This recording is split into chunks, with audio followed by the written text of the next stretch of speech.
I had always prided myself on being a bit of a skeptic.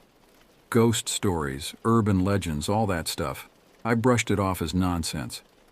My name is Caden Axton, and back in 2018 I was just another guy living in the backwoods of Oregon. You know the type. A cabin in the middle of nowhere, no neighbors for miles, and a beat-up old truck that I relied on more than I should have.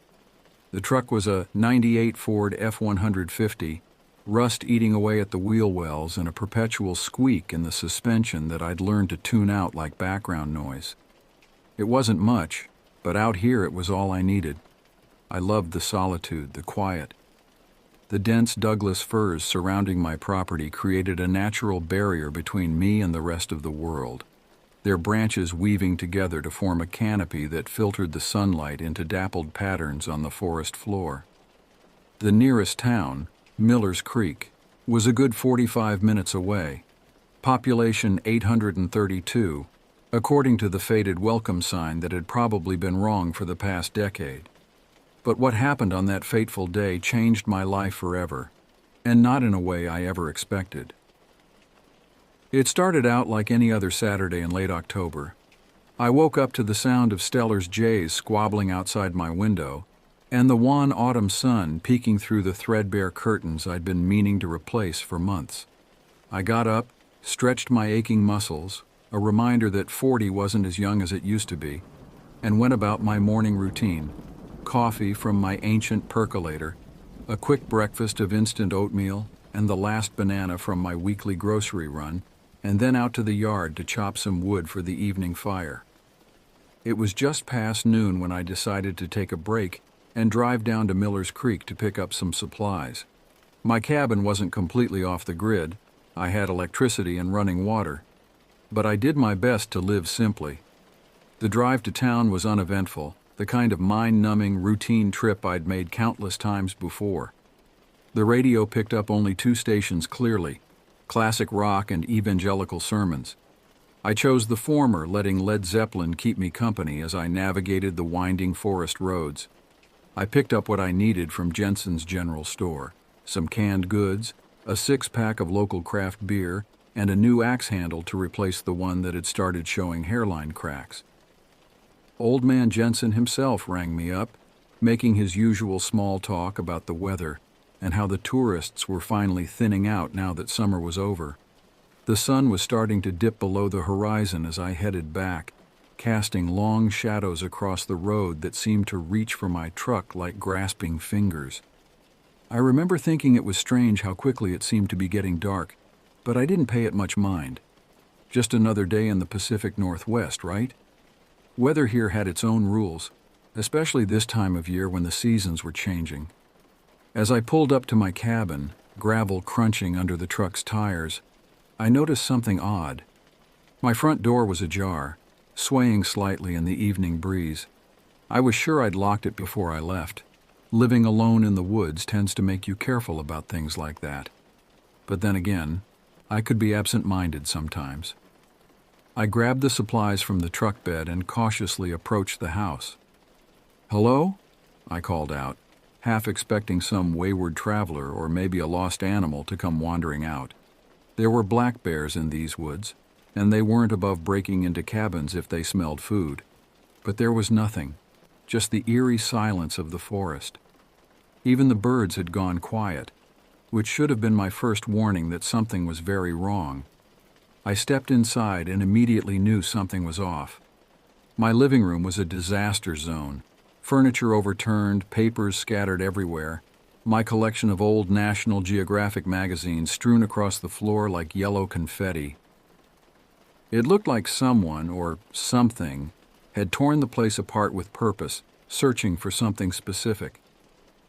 I felt a knot form in my stomach as I realized that this wasn't just a random break-in. The destruction was too thorough, too deliberate. My first thought was to call the cops, but I quickly dismissed it. Out here, the county sheriff's department was stretched thin, and it could take hours for anyone to show up, if they even bothered at all. The nearest deputy was probably dealing with drunk tourists or breaking up fights at the Hungry Logger Bar in Millers Creek. No, I had to handle this myself. I grabbed the Remington 870 shotgun I kept by the door, a necessity for living this far out, though I'd never had to use it for anything more threatening than scaring off raccoons. Loaded it with buckshot and started to search the cabin. Room by room I checked, my heart pounding so loud I was sure it would give away my position to anyone hiding in the shadows. But there was no sign of anyone. Even now, years later, I sometimes wake up in the middle of the night, thinking I hear that shuffling sound outside my window. The creature's body may be buried deep in the Oregon woods, but the memory of that night is buried even deeper in my mind. I've since installed better security, motion sensors, steel-reinforced doors, and surveillance cameras. But I know that if there are more things like that out there, no amount of technology will truly keep them at bay. So I remain vigilant, watching the tree line on moonlit nights, wondering what other secrets these ancient forests might be keeping. After all, sometimes the things that go bump in the night are real, and they're far stranger than any urban legend could prepare you for. You might think that's where the story ends, but you'd be wrong. Life has a way of throwing curveballs when you least expect them, and what happened next made me question everything I thought I knew about the world, and about Deputy Harrison's honesty. It was about 6 months after the incident. Spring had arrived in the Oregon woods, bringing with it the usual explosion of wildflowers and the return of migratory birds. I'd settled back into my routine, though I'd made some changes to my lifestyle. The cabin now had a state-of-the-art security system that had cost me most of my savings, and I'd replaced all the windows with impact-resistant glass. I'd also started keeping a detailed journal of everything that happened around my property, including photographs of any unusual tracks or disturbances I found in the surrounding woods. One morning in early May, I was drinking my coffee on the front porch when a black SUV with government plates pulled up my driveway. 2 men in dark suits stepped out, looking as out of place in these woods as a penguin in the desert. They introduced themselves as Agents Weber and Collins from what they called the Bureau of Wildlife Management, a department I'd never heard of before. "Mr. Axton," Agent Weber said, his voice carefully neutral, "we need to discuss what happened here last October." He pulled out a manila folder that contained photographs, my photographs, the ones Harrison had taken of the creature and its tracks. My stomach dropped. I hadn't told anyone about those photos, which meant Harrison must have sent them up the chain of command. I invited them inside, more out of curiosity than hospitality. Over the next hour, they asked detailed questions about the incident, taking notes and occasionally exchanging glances that seemed loaded with meaning. Finally, Agent Collins leaned forward, his expression deadly serious. "Mr. Axton, what we're about to tell you is classified information. We need your complete discretion." He paused, making sure I understood the gravity of the situation. "The creature you encountered wasn't the first of its kind to be reported in this region. We've been tracking similar incidents across the Pacific Northwest for the past decade." They showed me more photographs, reports, and witness statements. Some dated back to the 1970s, all describing encounters with creatures similar to what I'd seen. The agents explained that they believed these beings weren't supernatural or alien. They were the result of a classified government experiment that had gone wrong in 1969. A research facility in the Cascade Mountains had been working on genetic manipulation, trying to create enhanced soldiers for the Vietnam War. Something had gone terribly wrong, and several test subjects had escaped into the wilderness. "They've been breeding," Agent Weber said grimly, "adapting to the environment. The one you encountered was likely a 3rd or 4th generation specimen." He pulled out a map marked with red dots, each representing a confirmed sighting or encounter. There were dozens of them forming a rough circle around the area where the old research facility had been. "Why are you telling me this?" I asked, though I already suspected the answer. "Because we need your help, Mr. Axton," Collins replied. "You're one of the few people who's encountered one of these creatures and lived to tell about it. More importantly, you managed to kill one with help from..." He checked his notes. Deputy Harrison.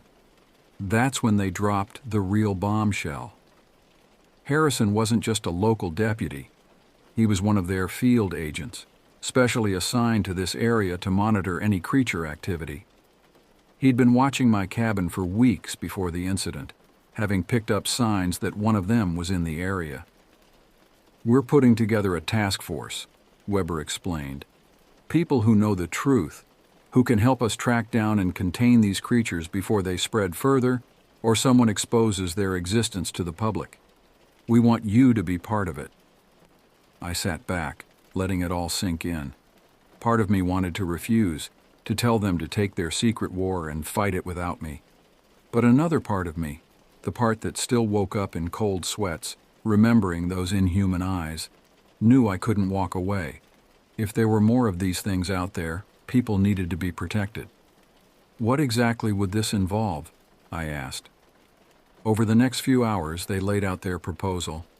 I would maintain my current lifestyle as a cover, but I'd be trained in tracking, containment procedures, and advanced combat techniques. They'd provide me with specialized equipment and a substantial monthly stipend. Most importantly, I'd be part of a network of watchers, all working together to keep these creatures in check. I agreed, and that decision changed everything. The next few months were a blur of training sessions, briefings, and learning things I never thought I'd need to know. I met others like me, survivors who'd been recruited into this secret war. Some were former military, others were just ordinary people who'd had extraordinary encounters. We became a kind of family, bound together by our shared knowledge of what really lurked in the dark places of the world. Harrison, or Agent Harrison, as I now knew him, became my mentor. He taught me how to track the creatures, how to recognize signs of their presence that most people would miss. They were intelligent, he explained, far more so than anyone had initially believed. They had their own society, their own ways of communicating, and most disturbing of all, they were becoming more organized. They're evolving, he told me one night as we sat in his truck, watching a section of forest where there had been recent activity. Each generation is smarter, stronger, more adaptable than the last. Some of them have even learned to use tools. The work was dangerous, but it gave me a purpose I'd never had before. We had successes, capturing or eliminating creatures before they could harm anyone. And we had failures that haunted us. I lost friends in this shadow war, good people who'd signed up to protect others and paid the ultimate price. 3 years have passed since those agents showed up at my cabin. I'm still here, still living my seemingly simple life in the woods. But now I understand why I was drawn to this isolated spot in the first place. Some part of me must have known I had a role to play in protecting the boundary between the world people think they know and the truth that lurks in the shadows. The creatures are still out there. We estimate there are at least 50 of them now, spread across the Pacific Northwest. They're getting better at hiding, at avoiding our detection.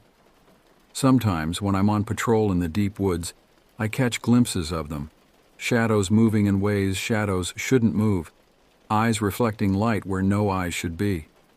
They know who I am now, what I do. Sometimes they leave signs, warnings or threats, we're not sure which, near my property. But I'm not afraid anymore. I've learned to live with the knowledge that the world is stranger and more dangerous than most people could imagine. I've made my peace with my role as a guardian of this terrible secret. The cabin is still my home, but it's also become a fortress, a listening post, and sometimes a hospital for injured agents. Last week we got reports of something new, creatures showing up in areas where they've never been seen before. There are rumors of them moving south, into California and Nevada. The task force is mobilizing for what might be our biggest operation yet. Harrison thinks they're planning something big. Whether he's right or not, I'll be ready. So if you're ever driving through the backwoods of Oregon and you see lights in the forest where no lights should be, or hear sounds that make your skin crawl, just keep driving. Don't stop, don't investigate. Let me and my colleagues do our job. We're the thin line between you and things you don't want to believe in. The last defense against a nightmare that began half a century ago in a secret lab. As for me, I'll be here, watching the woods, keeping my shotgun loaded, and waiting. Because I know now that some mysteries are better left unsolved, some questions better left unasked. But when those mysteries threaten to spill over into the everyday world, someone has to stand guard. Someone has to be ready to face the darkness. And that someone is me.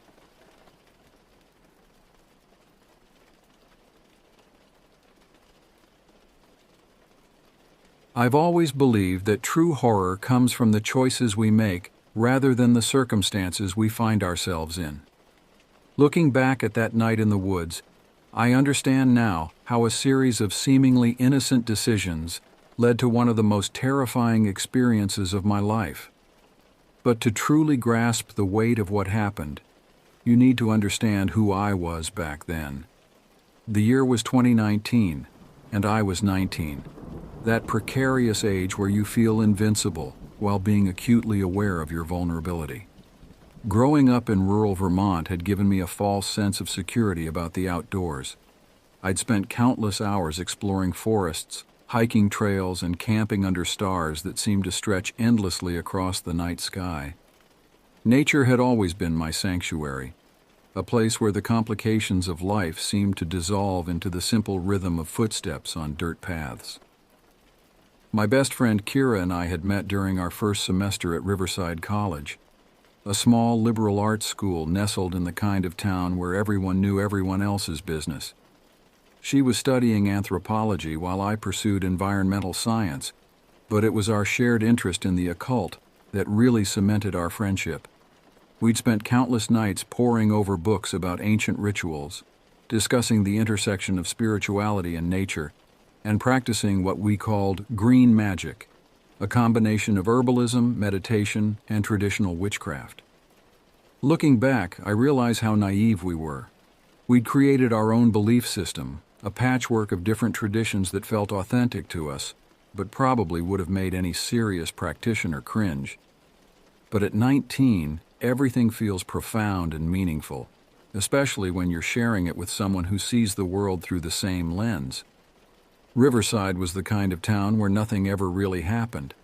The population barely reached 5,000 during the academic year, and even then, most of the action centered around the handful of bars and coffee shops that catered to the college crowd. The town's claim to fame was its extensive network of hiking trails that wound through the surrounding forest, originally carved out by logging companies in the 1800s, but now maintained by local conservation groups. The spot we chose that night was known locally as the Wishbone Trail, named for its distinctive Y-shaped split about a mile in from the trailhead. The clearing at the end of the longer branch had become something of an unofficial gathering place for students looking to escape campus life. During the day, you might find study groups spread out on blankets, or amateur photographers capturing the way sunlight filtered through the canopy. At night, it was usually empty, except for the occasional couple seeking privacy or, like us, people drawn to its isolation for more esoteric purposes. I'd always prided myself on being prepared. Growing up, my father had instilled in me a deep respect for personal safety. "The world doesn't care about your intentions," he used to say, "only your preparations." I carried a pocket knife everywhere I went. Not the cheap kind you'd find at a gas station, but a proper folding knife with a 4-inch blade that I kept razor sharp. I knew basic self-defense, had taken wilderness survival courses, and always carried a small emergency kit in my backpack. These weren't paranoid preparations, they were just part of who I was. Kira sometimes teased me about my survival gear, but she understood. We'd both grown up in rural areas where being prepared wasn't just good sense, it was a way of life. That night, as we packed our ritual supplies into her old milk crate, I went through my usual safety checklist: knife, flashlight, fully charged phone, small first aid kit. It felt like overkill for a spot we'd visited dozens of times before, but habits are habits for a reason.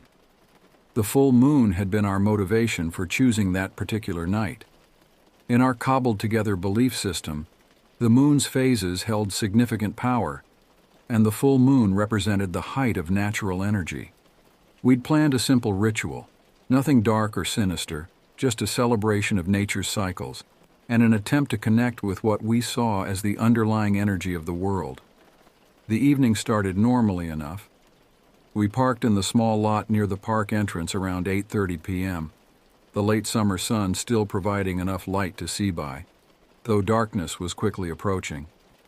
The air had that peculiar quality unique to late August, warm but with an underlying crispness that hinted at the approaching autumn. Crickets were starting their nightly chorus, and somewhere in the distance a whippoorwill called out into the gathering dusk. In hindsight, the first warning sign should have been the unusual silence that fell over the area as we approached the outdoor theater. The crickets stopped chirping, and even the distant whippoorwill went quiet. Nature doesn't usually go silent without reason, but we were too caught up in our plans to notice. That's when we first saw him. The outdoor theater was a simple structure, just a raised concrete platform with a backdrop of wooden panels, used occasionally for summer Shakespeare performances or local music events. In the growing darkness, it looked almost skeletal, its empty stage a black void against the deepening twilight. And there, hunched over on the edge of the stage, was the man who would turn our evening into a nightmare. His presence was jarring in its wrongness. Riverside wasn't the kind of town that attracted transients. The harsh winters and lack of services usually kept the homeless population concentrated in the larger cities. Yet here was this man, clearly not local, surrounded by what looked like his entire worldly possessions strapped to a rusted bicycle. From our vantage point on the path, we could only see his back, a grimy coat that might once have been green, matted hair that hung in dirty clumps, and shoulders that rose and fell with each breath in an oddly mechanical rhythm. The bicycle leaning against the stage was so laden with bags and bundles that it seemed impossible it could still be ridden. A shopping basket attached to the back overflowed with what appeared to be collected trash, crumpled papers, empty bottles, and things I couldn't identify in the dim light. Something about the scene felt staged, like a setup in a haunted house where you know the scare is coming, but can't quite figure out where from. The man's stillness was unnatural. No shifting, no small movements, just that steady rise and fall of his shoulders as he sat with his face buried in his hands. Kira grabbed my arm, her fingers digging in slightly. Neither of us spoke, but we shared a look that conveyed everything we needed to say. Years of friendship had given us an almost telepathic ability to communicate in situations like this. We both knew we should turn back, call it a night, try again another time. But there was also that uniquely human tendency to rationalize away danger, to convince ourselves that our fears are overblown. We made the decision to continue on, a choice I've replayed countless times in my mind since then. Our reasoning seemed sound at the time. The trail was well known to us, we were prepared, and the clearing was far enough from the theater that we'd hear anyone approaching. The kind of logical justifications that seem laughably inadequate in retrospect. The first wooden bridge creaked under our feet as we crossed it, the sound unnaturally loud in the stillness. Kira carried the milk crate of supplies while I kept one hand near my pocket where my knife rested. The path beyond the bridge was flanked by dense undergrowth, creating a natural tunnel that seemed to swallow what remaining daylight there was.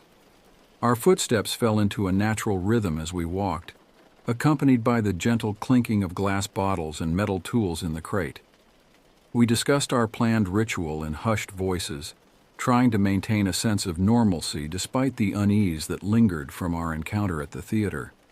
The moon was rising, its light filtering through the canopy in silver patches that danced across the ground as branches swayed in the light breeze. The wishbone split appeared ahead of us, marked by an ancient oak tree that had probably stood there since before the trails were cut. We took the right fork, the one that led to our clearing, our feet following the familiar path almost automatically. The clearing itself was about 30 feet in diameter, surrounded by old-growth trees whose branches created a natural dome overhead, framing the full moon perfectly at its apex. Kira set up our supplies while I did what I always did: checked the perimeter. It was a habit born from years of outdoor experience, something my father had taught me. Look for signs of recent activity, check for potential hazards, identify escape routes. Everything seemed normal, yet something felt off. The woods were too quiet, the kind of silence that usually precedes a storm. We began our ritual anyway. Kira had just started the initial meditation when I heard it, a subtle rustling from the direction we'd come. At first I tried to dismiss it as wildlife, but there was something deliberate about the sound, something that spoke of conscious movement rather than animal activity. Rising slowly, I pulled out my knife and turned toward the sound. The moon provided enough light to see the trail entrance, and that's when I caught the movement. Something ducking behind the brush, something distinctly human-shaped. The sound that followed made my blood run cold. Laughter, quiet but clear, with an edge that spoke of something not quite sane. I called out the warning I'd practiced but never thought I'd use, clear, firm words announcing that I was armed. The laughter only grew louder, taking on a manic quality that echoed through the trees. Kira was already packing up, her movements quick but controlled. We had both grown up in rural areas. We knew the difference between ordinary threats and something truly wrong. The decision to take the unfamiliar trail came when we heard movement in the brush, like someone trying to circle around to cut off our original route. Kira took off first, and I followed, keeping myself between her and whatever was behind us. The sounds of pursuit were irregular, sometimes close, sometimes distant, as if our stalker was playing with us. The beam of my phone's flashlight bounced wildly as we ran, creating disorienting shadows that seemed to move independently of the trees casting them. The unfamiliar trail twisted unexpectedly, forcing us to slow down to avoid tripping over exposed roots and fallen branches. When I finally turned to face our pursuer, the sight nearly stopped my heart. The man from the theater stood maybe 20 feet away, but he was transformed. His face was a mask of dirt and what looked like dried blood, but it was his eyes that truly terrified me. They were huge, the pupils so dilated they seemed to swallow the irises entirely, and they reflected my flashlight beam like a cat's eyes would. His teeth were bared in a rictus grin, stained and broken but clenched so tight I could see the muscles in his jaw standing out. The light seemed to disorient him. He recoiled, throwing up his hands and retreating into the darkness with a sound that was half laugh, half growl. We ran again, no longer caring about noise or direction, just focused on getting back to civilization. The bridge appeared ahead of us like a miracle, its weathered boards never looking more welcoming. As we crossed the bridge, I looked back one final time. His bike was there, partially hidden under brush and a tarp, positioned in a way that suggested he had planned this, had been waiting for someone to come down the trail. In the darkness beyond, I caught a glimpse of his face peering out from the tree line, that terrible grin still fixed in place. The final sprint to the car passed in a blur. We could hear footsteps on the bridge behind us, unhurried now, almost casual. As we peeled out of the parking lot, I saw a figure standing on the bridge in my rearview mirror, watching us leave. We called the police once we were safely away, reporting what we'd seen while carefully omitting the reason for our presence in the woods. They promised to investigate, but we never heard anything more about it. The next day, the bike and all signs of the man were gone from the bridge area. The experience changed us both. Kira transferred to a different college the following semester, unable to shake the feeling of vulnerability that the incident had created. I stayed, but I never went back to those trails after dark. My preparation habits, which some had once mocked as excessive, were validated in the worst possible way. Years later, I still think about that night, about how differently things could have gone if we hadn't been prepared, if we hadn't trusted our instincts when they told us to run. The police reports from that period show no official record of our call, and when I've tried to research similar incidents in the area, I've found nothing concrete. But sometimes, when I drive past the park entrance at night, I think I see movement on the bridge, a shadow that doesn't quite match the surrounding darkness. The experience taught me something crucial about horror. It's not the supernatural elements that should frighten us most, but the very real darkness that can exist in human form.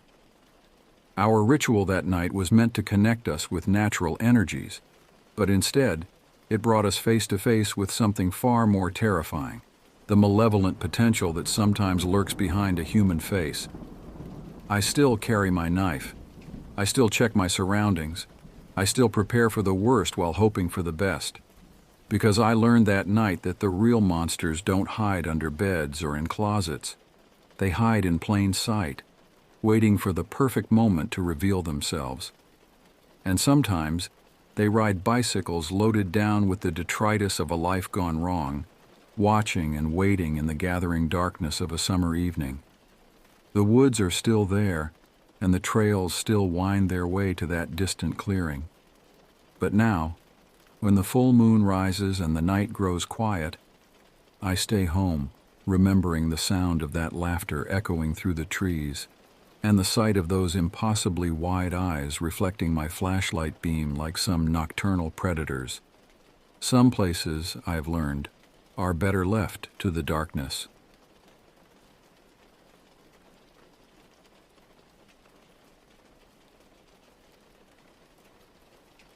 Growing up in rural Tennessee in the 1980s meant living a life that barely exists anymore.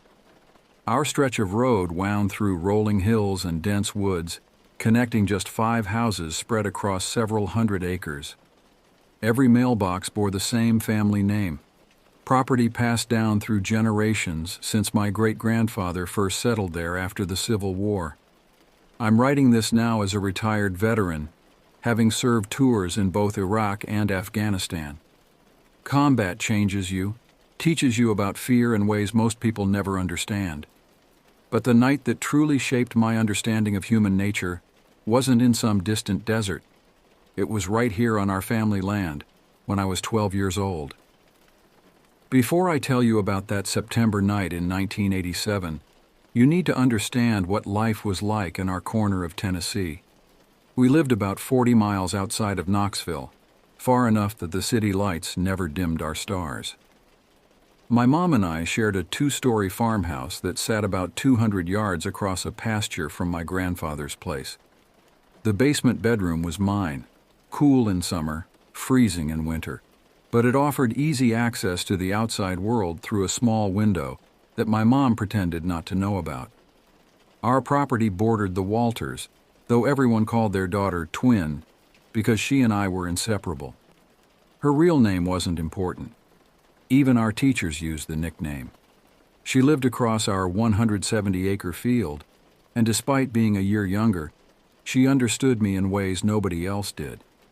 We shared everything: hunting spots, stolen cigarettes, dreams about escaping our small town, and the kind of unshakable friendship that only forms in those precious years before the world starts demanding you grow up.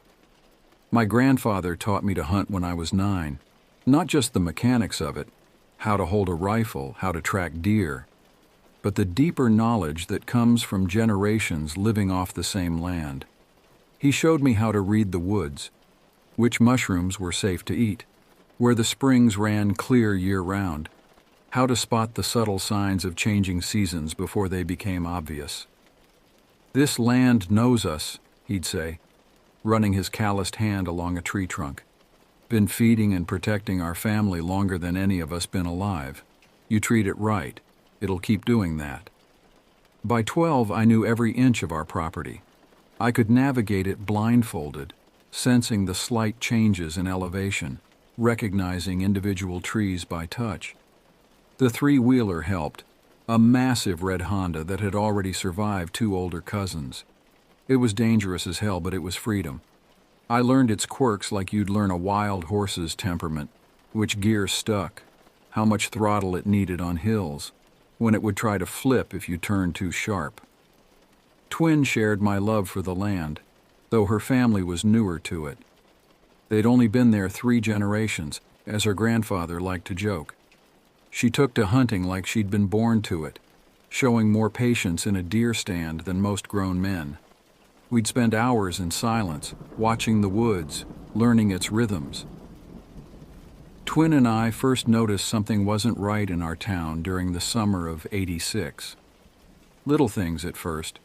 Expensive new trucks appearing in driveways of people we knew worked at the lumber mill, late-night visitors at certain houses, hushed conversations between adults that stopped when kids came around. Our bus driver, Mrs. Halton, had been taking us to school for years.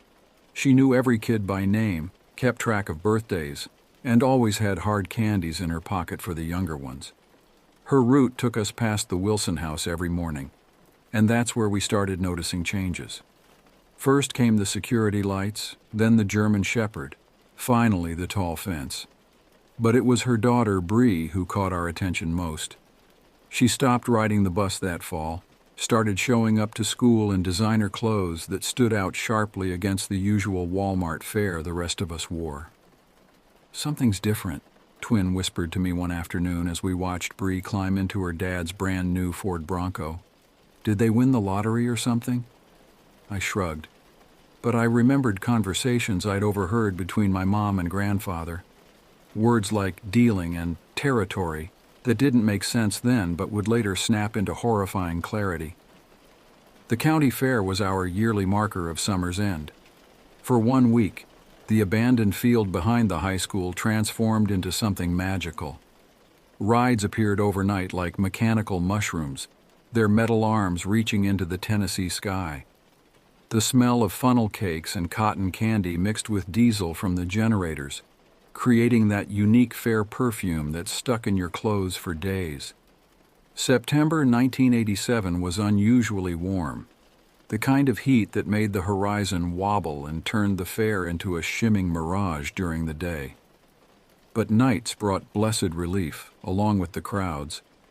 Everyone came to the fair, farmers fresh from the fields, factory workers still in uniforms, families dragging tired kids home well past bedtime. Twin and I spent that Saturday working the crowds. We had our system. She'd scout the best spots to watch the older kids try to sneak behind the rides with their dates, while I kept track of which food vendors were most likely to give extra portions to regular customers. By nightfall, we had our pockets full of candy and our heads full of plans for later. That night started like many others. Around 1:30 a.m. I eased my window open, thankful again for the WD-40 I'd stolen from my grandfather's garage.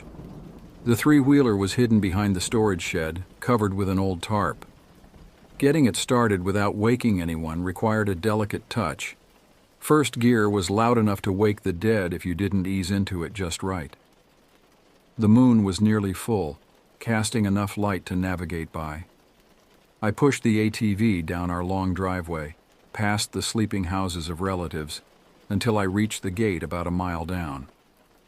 Only then did I dare start it up, the engine's rumble muffled by the surrounding woods. Twin was waiting at our usual spot, wearing her brother's old camo jacket. "Did you get them?" she whispered as I killed the engine. I pulled out the pack of Marlboros I'd lifted from my mom's purse, along with her old Zippo lighter. Small victories. The hunting blind had become our sanctuary over the past year.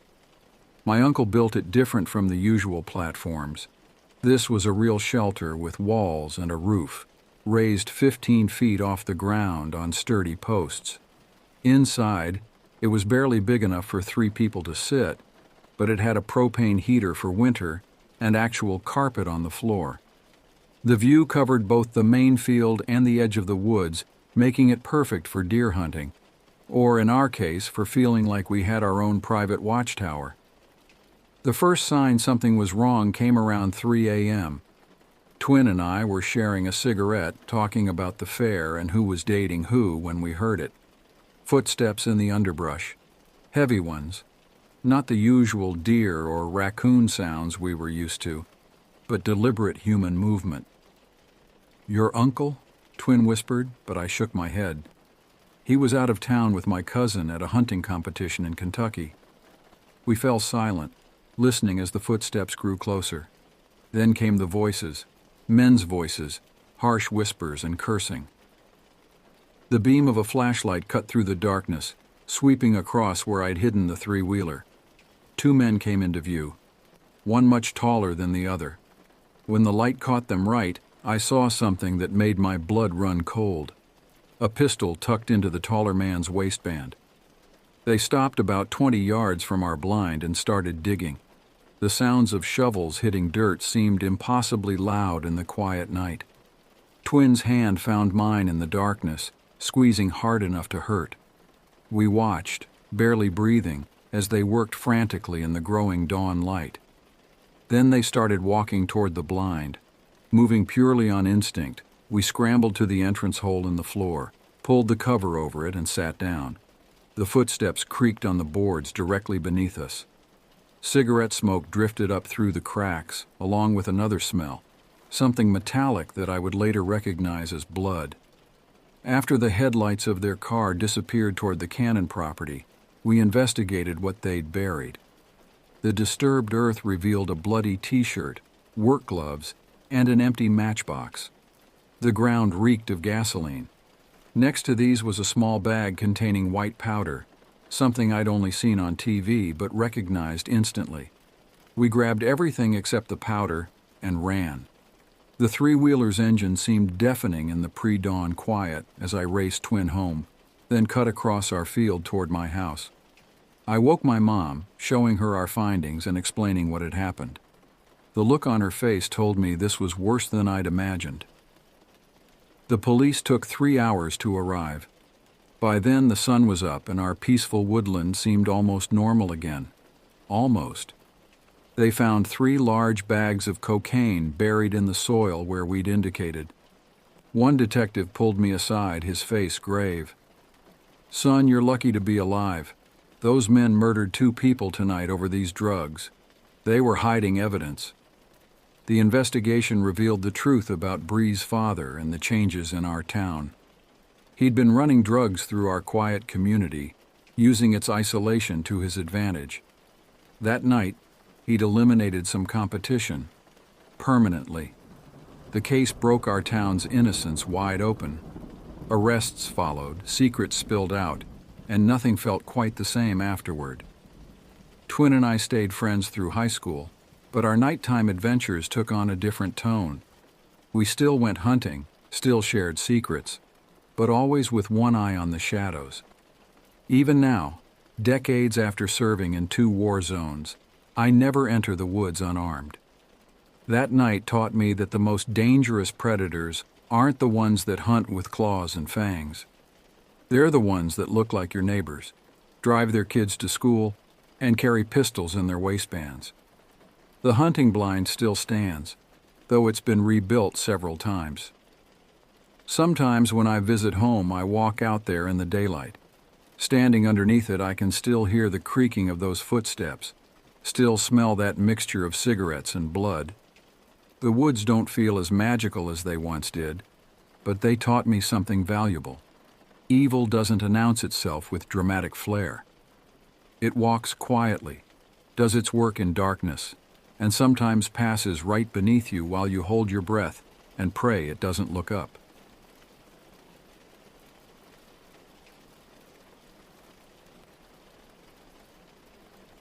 Every summer of my childhood was marked by the familiar rhythm of sleepaway camp in a small Rhode Island town, where pine trees whispered secrets and the air hung thick with salt from the nearby coast.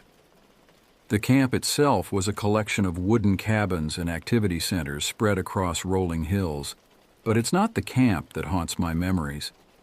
It's what happened during those peculiar changeover weekends when my mother would come to collect me for a brief interlude at her friend's house. These weekends served as a bridge between camp sessions, ostensibly a chance for me to do laundry and reconnect with the outside world. But they became something far more significant in my memory, colored by experiences that defied rational explanation and challenged my understanding of what was possible in our orderly world. The house in question stood like a sentinel across from a historic cemetery, where weathered headstones tilted at odd angles and wild roses grew untamed between the graves. My mother's friend Sarah would often quip with a wry smile that she had chosen the location specifically because the neighbors were quiet. It was the kind of joke that felt less amusing after dark, when the moonlight cast long shadows across the cemetery's uneven ground and seemed to bring the old stones to life. The cemetery itself dated back to the early colonial period, its oldest markers bearing names that had long since faded from local memory, though their descendants still populated the surrounding towns. During the day, it was a peaceful place, with dappled sunlight playing across the ancient stones and birds nesting in the towering oak trees that stood guard over the departed. But as twilight descended, it took on a different character entirely, becoming a reminder of the thin line between the world of the living and whatever lay beyond. The original structure was a proud three-story New England colonial, its wooden bones creaking with age and memory. The original staircase, worn smooth by generations of footsteps, carved an irregular path through the house like a spine, starting in the den, winding past the kitchen, and finally ascending to the third floor, which had been designated as children's space. The house had been modernized over the years, with additions sprouting from the first and second floors like architectural afterthoughts, complete with their own contemporary staircases. But there was an unspoken understanding among those who knew the house well. While the modern additions were firmly rooted in the present, the original structure, particularly the kitchen, belonged partially to the past and its lingering residents. The contrast between old and new was stark, with the modern wings featuring smooth drywall and recessed lighting, while the original portions maintained their wide plank floors, hand-hewn beams, and the kind of deep shadows that seemed to hold secrets in their depths. The kitchen was the heart of the haunting, according to every member of my mother's circle who had spent any significant time in the house. They spoke of cold spots that appeared on the warmest summer days, of cupboard doors that would swing open without provocation, and of the distinct feeling of being watched while preparing meals. But most notably, they spoke of the little girl who appeared in the rafters, a spectral child whose presence had been reported so consistently that she had become almost an accepted part of the household. Sarah had researched the house's history extensively, discovering that in the mid-1800s, a family had lost their young daughter to scarlet fever. The child, Emma Wheeler, had spent her final days in what was then the kitchen chamber, where the family could keep her close while tending to their daily tasks.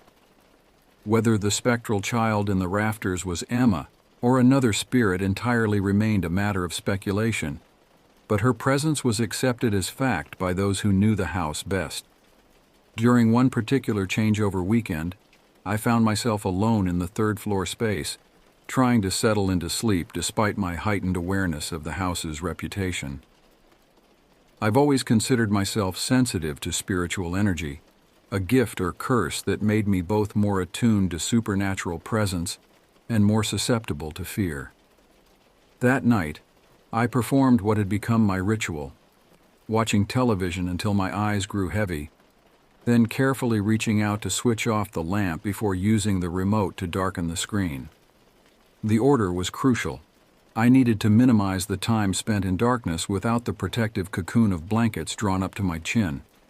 The third floor had its own particular atmosphere, with dormers that jutted out like watchful eyes and corners that seemed to collect shadows regardless of the time of day. The space had been renovated in the 1970s, with wood paneling and shag carpet that somehow made it feel more, rather than less, disconnected from the modern world. The next morning brought an unsettling discovery. The lamp I distinctly remembered turning off was blazing away, casting its warm light across my bewildered face. I've always been conscientious about electricity usage. a trait instilled by my environmentally minded mother.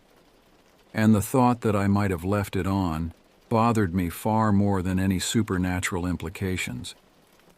It wasn't until we were driving back to camp, the trees casting intermittent shadows across the car, that I shared this detail with my mother. Her response would make my seemingly minor experience part of a larger, more chilling narrative. The look that crossed her face as I spoke told me that there was more to the story than my own experience, and for the first time, she seemed willing to share what had happened downstairs while I slept. The previous evening, it turned out, had begun innocuously enough. My mother and Sarah had settled into the den with glasses of red wine, their conversation flowing easily as Sarah prepared the guest bed. The topic had eventually turned to the house's supernatural residents, and Sarah was in the middle of describing the little girl in the rafters when her face suddenly drained of color. Through the kitchen doorway, she could see the very apparition she'd been discussing. A small, ethereal figure perched in the rafters, swinging her legs with a child's carefree abandon. The sight had frozen both women in place, their wine glasses forgotten in their hands as they watched the spectral child.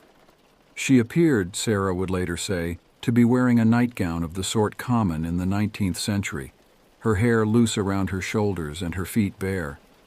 The apparition lasted only moments before fading away like mist, but its impact lingered in the room like a physical presence. The den where my mother slept that night was a nexus of sorts, with 3 doorways marking its boundaries: the sealed-off former front entrance, the passage to the kitchen, and the original wooden door that led to the stairwell ascending to my temporary bedroom. This last door was particularly imposing, with its iron latch and ancient hinges that spoke of centuries past. My mother, already unsettled by Sarah's earlier reaction, had made a point of securing that door before retiring for the night. The den itself was a comfortable space during daylight hours, with overstuffed furniture and walls lined with books, but at night it took on a different character. The sealed front door seemed to pulse with the energy of countless entries and exits, while the kitchen passage gaped like an open mouth, ready to whisper secrets into the darkness. Yet in the deepest part of the night, when the veil between our world and others grows thinnest, she awoke to witness the door slowly opening of its own accord. In the doorway stood a woman's silhouette, dark and distinct against the deeper darkness of the stairwell.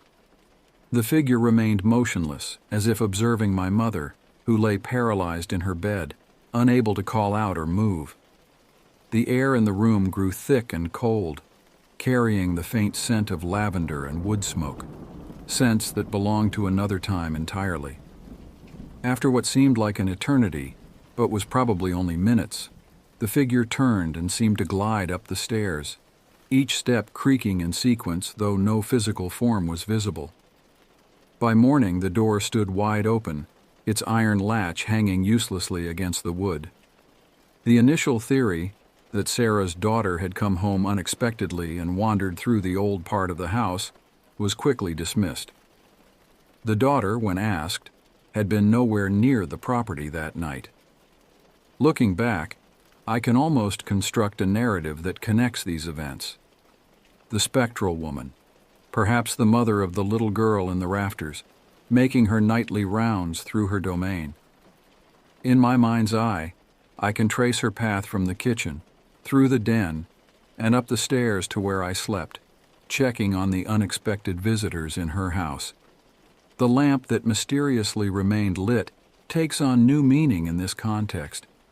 Was it possible that some maternal instinct, extending beyond the grave, had left it burning to ward off the darkness for a child under her roof? The thought brings both comfort and unease, suggesting as it does that the barriers between past and present, living and dead, are perhaps more permeable than we'd like to believe. Sarah continued to live in the house for many years after these events, gradually coming to an understanding with its spectral residents. She learned to accept the occasional inexplicable occurrence, the sounds of children's laughter when no children were present, the mysterious rearrangement of items in the kitchen, the persistent cold spot by the original hearth, She even began to see these manifestations not as intrusions, but as signs that the house remembered its past and those who had lived and died within its walls. The little girl in the rafters became something of a guardian spirit, her presence a reminder that the house had been, and would always be, a home to both the living and the dead. But of course, this is where imagination begins to blur the lines of reality.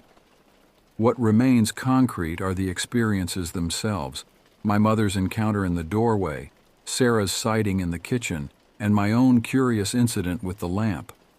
Whether these events were truly connected or simply coincidental manifestations of an active house, they've woven themselves into the fabric of my memory, as much a part of those summer camp years as the smell of pine needles and the sound of screen doors slapping shut in the warm Rhode Island breeze. Years later, when I drive past old New England houses with their proud facades and ancient graveyards, I find myself wondering about the stories they hold, the memories they keep, and the thin places where past and present might still meet in the deepest part of the night. The house still stands today, though Sarah has long since moved away. New families have come and gone, each adding their own layer to the house's history. I sometimes wonder if they've experienced their own encounters with the little girl in the rafters, or the maternal figure who patrols the night. Perhaps they too have learned to accept the house's peculiarities, to understand that in some places, the boundary between what was and what is remains surprisingly fluid. And on certain nights when the moon is full and the cemetery across the street lies silent under its silver light, I imagine that a lamp somewhere in that old house still burns, kept alight by an unseen hand that remembers what it means to care for the living, even from beyond the veil of death.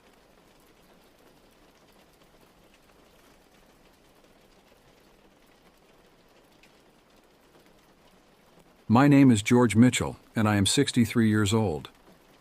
This is the story of an event that changed my life forever, an encounter that occurred in September of 1994.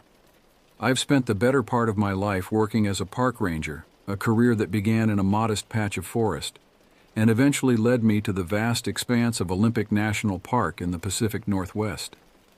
It's a rugged territory, filled with dense, untouched forest, perfect for someone who craves a bit of solitude. Most of what we do as rangers involves light patrols, campsite maintenance, and the occasional bit of search and rescue when hikers get a bit too ambitious and lose their way. It's not glamorous work, but it's honest and rewarding. There's something about being out there, surrounded by nature in its purest form, that speaks to the soul. The crisp air, the rustling leaves, the distant call of birds, it's a symphony of life that can't be replicated anywhere else. That fateful autumn morning started like any other. I woke early, as was my habit, to the sound of raindrops pattering against the roof of my cabin. The air was thick with the scent of damp earth and pine, a smell I'd come to associate with home. I went through my morning routine mechanically: a quick shower, a hearty breakfast of oatmeal and strong coffee, and a final check of my gear. It was during this last task that the call came in from dispatch. "Mitchell," the voice crackled over the radio. "We've got a situation. A group of teenagers went out on an unapproved overnight hike and failed to return on schedule." My heart sank. It wasn't an uncommon occurrence, but it never got easier. Each time you hoped for the best but prepared for the worst.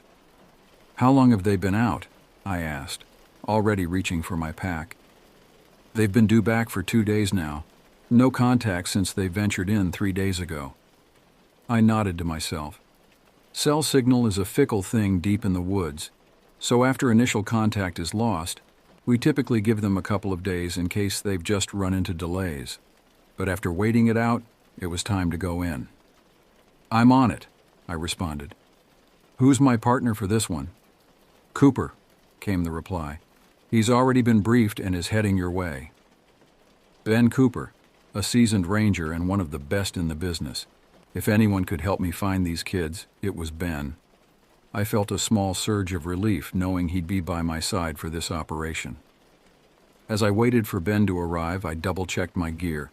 standard equipment for a search and rescue, emergency supplies, first aid kit, radio, extra batteries, water purification tablets, high-energy rations, and a topographical map of the area.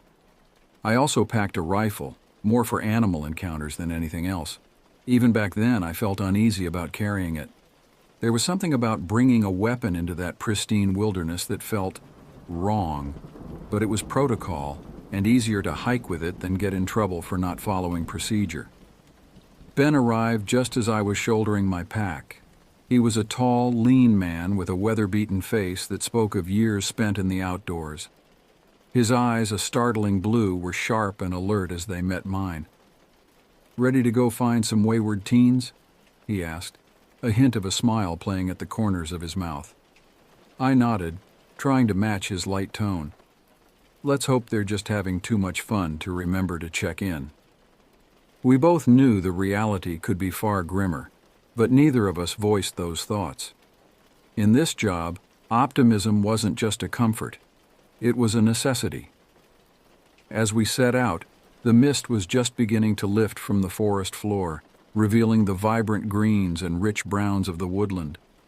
The trail ahead of us disappeared into a sea of towering trees, their branches forming a cathedral-like canopy overhead. It was beautiful, awe-inspiring, and just a little bit terrifying. Little did I know, as we took our first steps into the wilderness, that this search would lead us into the heart of a mystery that would haunt me for the rest of my life. The first day of our search was uneventful, almost frustratingly so. We moved fast, staying light on our feet and covering as much ground as possible. Our plan was to cover the known route first, then begin a grid search in the areas where the teenagers were more likely to have strayed. As we hiked, Ben filled me in on more details about the missing group. There were 4 of them, 2 boys and 2 girls, all aged between 16 and 17. They were local kids, which was both a blessing and a curse. On one hand, they had some familiarity with the area. On the other, that familiarity might have bred overconfidence. Their parents mentioned they were headed for Crescent Lake, Ben said as we navigated a particularly dense patch of underbrush. Apparently, it's become something of a local legend among the high school crowd. Secluded, beautiful, perfect for an illicit camping trip. I frowned. Crescent Lake? That's way off the approved trails. How did they even know about it? Ben shrugged. Internet, probably. You know how it is these days.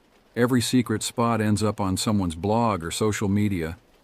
I shook my head, feeling every bit of my 33 years. The world was changing fast and not always for the better. When I was a kid, we respected the wilderness, understood its dangers. Now it seemed like every teenager with a smartphone thought they were Bear Grylls. As we pressed on, we called out periodically, our voices echoing through the trees. We whistled, we scanned for any sign of disturbance, snapped branches, footprints that deviated from the trail, discarded trash. Nothing. The forest remained stubbornly, oppressively silent. As the sun began its descent, painting the sky in brilliant shades of orange and pink barely visible through the thick canopy, we made the decision to make camp. We found a small clearing, just big enough for our 2-person tent and a small campfire. As we sat around the crackling flames, eating our rations, our conversations were a mix of practical discussions about the next day's search patterns and idle talk about our families. It was during these quiet moments that Ben, the veteran, would often regale me with stories from his early ranger days. "You know," he said, poking at the fire with a stick, "I've been doing this job for over 2 decades now, and I still get surprised sometimes." I looked up from my meal, intrigued. "How so?" Ben's eyes took on a distant look, as if he was seeing something beyond the dancing flames. "About 5 years back, I came across this campsite. It was, well, destroyed doesn't quite cover it. The tent was ripped to shreds, sleeping bags torn apart, gear scattered everywhere. I felt a chill run down my spine despite the warmth of the fire. Bear attack? Ben shook his head slowly. That's what I thought at first, but there was no blood, not a drop. And some of the damage, it didn't look like animal claws or teeth. It was almost deliberate. We sat in silence for a moment, the weight of his words hanging heavy in the air. Finally, I cleared my throat. What do you think it was? A small, wry smile crossed Ben's face. Well, the official report says unknown animal encounter. But between you and me, I've got no idea, and that's what scares me most. We tried to lighten the mood after that, joking about the possibilities. A runaway bear with OCD, maybe. Or perhaps the ever-reliable Bigfoot, redecorating campsites in a fit of artistic expression. But the unease lingered, a subtle undercurrent to our forced laughter. As we settled into our sleeping bags that night, Ben's voice cut through the darkness. Just get some sleep, George. Tomorrow's going to be a long haul. He was right, of course. Even a few hours of fitful sleep was a necessity out here. But as I lay there listening to the nocturnal sounds of the forest, my mind kept circling back to those kids. Where were they? Were they huddled together somewhere, cold and scared? Or had something worse befallen them? That night I dreamt of their voices, calling out for help amidst the towering trees. In my dream I ran towards the sound, but no matter how fast I moved, the voices always seemed to be just out of reach, fading into the impenetrable darkness of the forest. Day 2 dawned gray and misty, the sun a pale disk barely visible through the thick canopy above. We broke camp quickly, eager to resume our search. The weather had taken a turn for the worse overnight, a light drizzle falling steadily, turning the forest floor into a treacherous mix of slick leaves and mud. As we hiked, the terrain grew steadily more challenging. We were moving away from the well-maintained trails now, into the true wilderness. The slopes became steeper, the underbrush thicker. Every step required careful consideration, and our progress slowed to a frustrating crawl. We're getting close to where Crescent Lake should be, Ben said, consulting his map. If the kids made it this far, they would have had to camp somewhere around here. Keep your eyes peeled for any signs of recent activity. I nodded, my eyes scanning the surrounding forest. The rain had picked up, reducing visibility and making it harder to spot any potential clues. The constant patter of droplets on leaves created a white noise that seemed to deaden all other sounds. As the day wore on, the forest seemed to close in around us. The trees grew closer together, their branches intertwining overhead to form a dense canopy that blocked out most of the daylight. Even with the sun at its zenith, the forest floor was cloaked in twilight shadows. The silence was oppressive, broken only by the steady rhythm of our breathing and the squelch of our boots in the mud. I found myself straining my ears for any sound out of place, a distant shout, the crack of a branch, anything that might indicate human presence. It was in this state of hyper-alertness that I nearly missed it. A flash of color, so out of place in the muted greens and browns of the forest that at first I thought I'd imagined it. I raised my hand, signaling Ben to stop. "What is it?" he whispered, his hand instinctively moving to the rifle slung across his back. I pointed silently. There, caught on a thorny bush about 20 feet off the trail, was a scrap of bright blue fabric. It fluttered weakly in the light breeze, a stark contrast to its natural surroundings. Ben and I exchanged a look. This was the first real sign we'd seen of the missing teens. Without a word, we moved towards it, our senses on high alert. As we drew closer, I could see that the fabric was synthetic, the kind used in high-end hiking gear. It was relatively new, with only minor weathering from exposure to the elements. This hadn't been here long. Ben carefully disentangled the scrap from the bush, examining it closely. "No blood," he murmured, "but look at these edges. They're frayed like it was torn off forcefully." A chill ran down my spine that had nothing to do with the damp weather. "Animal attack?" I suggested, though even as I said it, I knew it didn't quite fit. The tear was too clean, too deliberate for a random encounter with wildlife. Ben shook his head slowly. "Maybe, but let's not jump to conclusions. Fan out, see if we can find anything else." We split up, moving in a careful spiral pattern outward from the bush. It didn't take long to find more evidence. About 10 feet away, I spotted another scrap of fabric, this time a vibrant pink. A little further on, a tattered bandana patterned with cartoon characters, decidedly young and out of place in these woods. "George!" Ben's voice cut through the silence, tight with tension. "Over here!" I hurried towards his voice, my heart pounding. He was crouched near the base of a massive fir tree, its roots creating a tangled maze above the forest floor. As I drew closer, I saw what had caught his attention. Half buried in the leaf litter and mud was a cell phone. Its screen was a spiderweb of cracks, the casing dented and dirty. Ben carefully extracted it from the muck, turning it over in his hands. "It's dead," he said, pressing the power button to no effect. "But look at this." He pointed to a series of deep scratches on the back of the phone. They were parallel lines, evenly spaced, almost like claw marks, I breathed, the words barely audible. Ben nodded grimly. "Whatever happened here, it wasn't good. We need to—" His words were cut off by a sound that made my blood run cold. It was distant, barely audible over the steady patter of rain, but unmistakable. A scream. Human, filled with terror and coming from somewhere deeper in the forest. We were on our feet in an instant, all thoughts of caution forgotten as we plunged into the underbrush, towards the source of the sound. The forest seemed to work against us, branches whipping at our faces, roots reaching up to tangle our feet.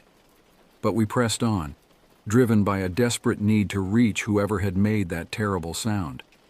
The scream came again, closer this time, but cut off abruptly. The silence that followed was somehow worse than the scream itself.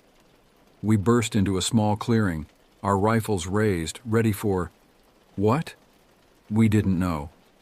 But what we found was worse than anything we could have imagined. The clearing was a scene of chaos. A tent lay in tatters, sleeping bags and backpacks strewn about as if tossed by a giant hand. And everywhere, on every surface, were smears and splatters of a dark, viscous substance that I knew, with a sickening certainty, was blood. But it was what lay at the center of the clearing that truly froze us in our tracks. A body, or what was left of one. It was barely recognizable as human, torn and mangled beyond belief. The face was mercifully turned away, but I could see long, dark hair matted with blood and leaves. I felt the bile rise in my throat, my vision swimming. In all my years as a ranger, I'd never seen anything like this. It was carnage, pure and simple, beyond the capabilities of any animal I knew. Ben was the first to snap out of the shocked stupor. "We need to call this in," he said, his voice hoarse. "Now." I nodded numbly, reaching for my radio. But before I could key it on, a low, rumbling growl echoed through the clearing. It was unlike anything I'd ever heard before, not quite animal, not quite human, but something horrifyingly in between. Slowly, almost against my will, I turned towards the source of the sound. There, at the edge of the clearing, half hidden in the shadows of the trees, stood a figure. It was massive, easily 7 feet tall, its body a twisted mass of matted fur and corded muscle. But it was its eyes that captured me, gleaming with an intelligence that was utterly inhuman. For a moment that seemed to stretch into eternity, we stood frozen, locked in a standoff with this impossible creature. Then, with a roar that shook the very air around us, it charged. "Run!" Ben's shout snapped me back to reality. We turned and fled, crashing through the underbrush with no thought for direction or stealth. Behind us, I could hear the creature pursuing, its heavy footfalls and guttural snarls spurring us to even greater speed. We ran until our lungs burned and our legs trembled, the forest a blur around us. At some point, Ben yelled something about splitting up, and I veered off to the right without thinking. I could still hear him crashing through the undergrowth to my left, his presence a perverse comfort amidst the chaos. I don't know how long I ran. Time seemed to warp, blending into a nightmarish blur of pounding heartbeats and ragged breaths. At some point I stumbled and fell hard, pain exploding in my knee.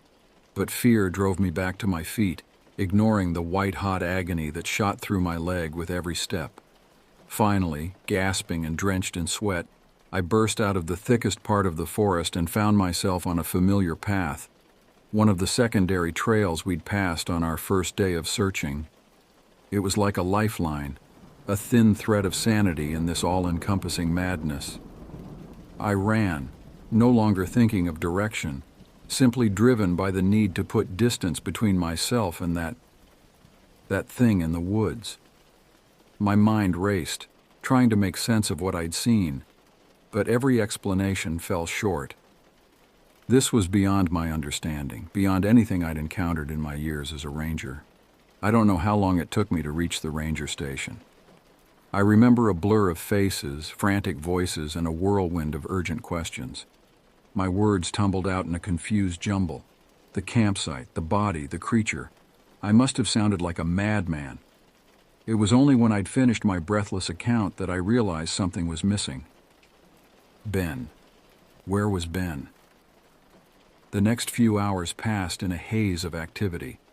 A search team was quickly assembled, armed with high-powered rifles and tracking dogs.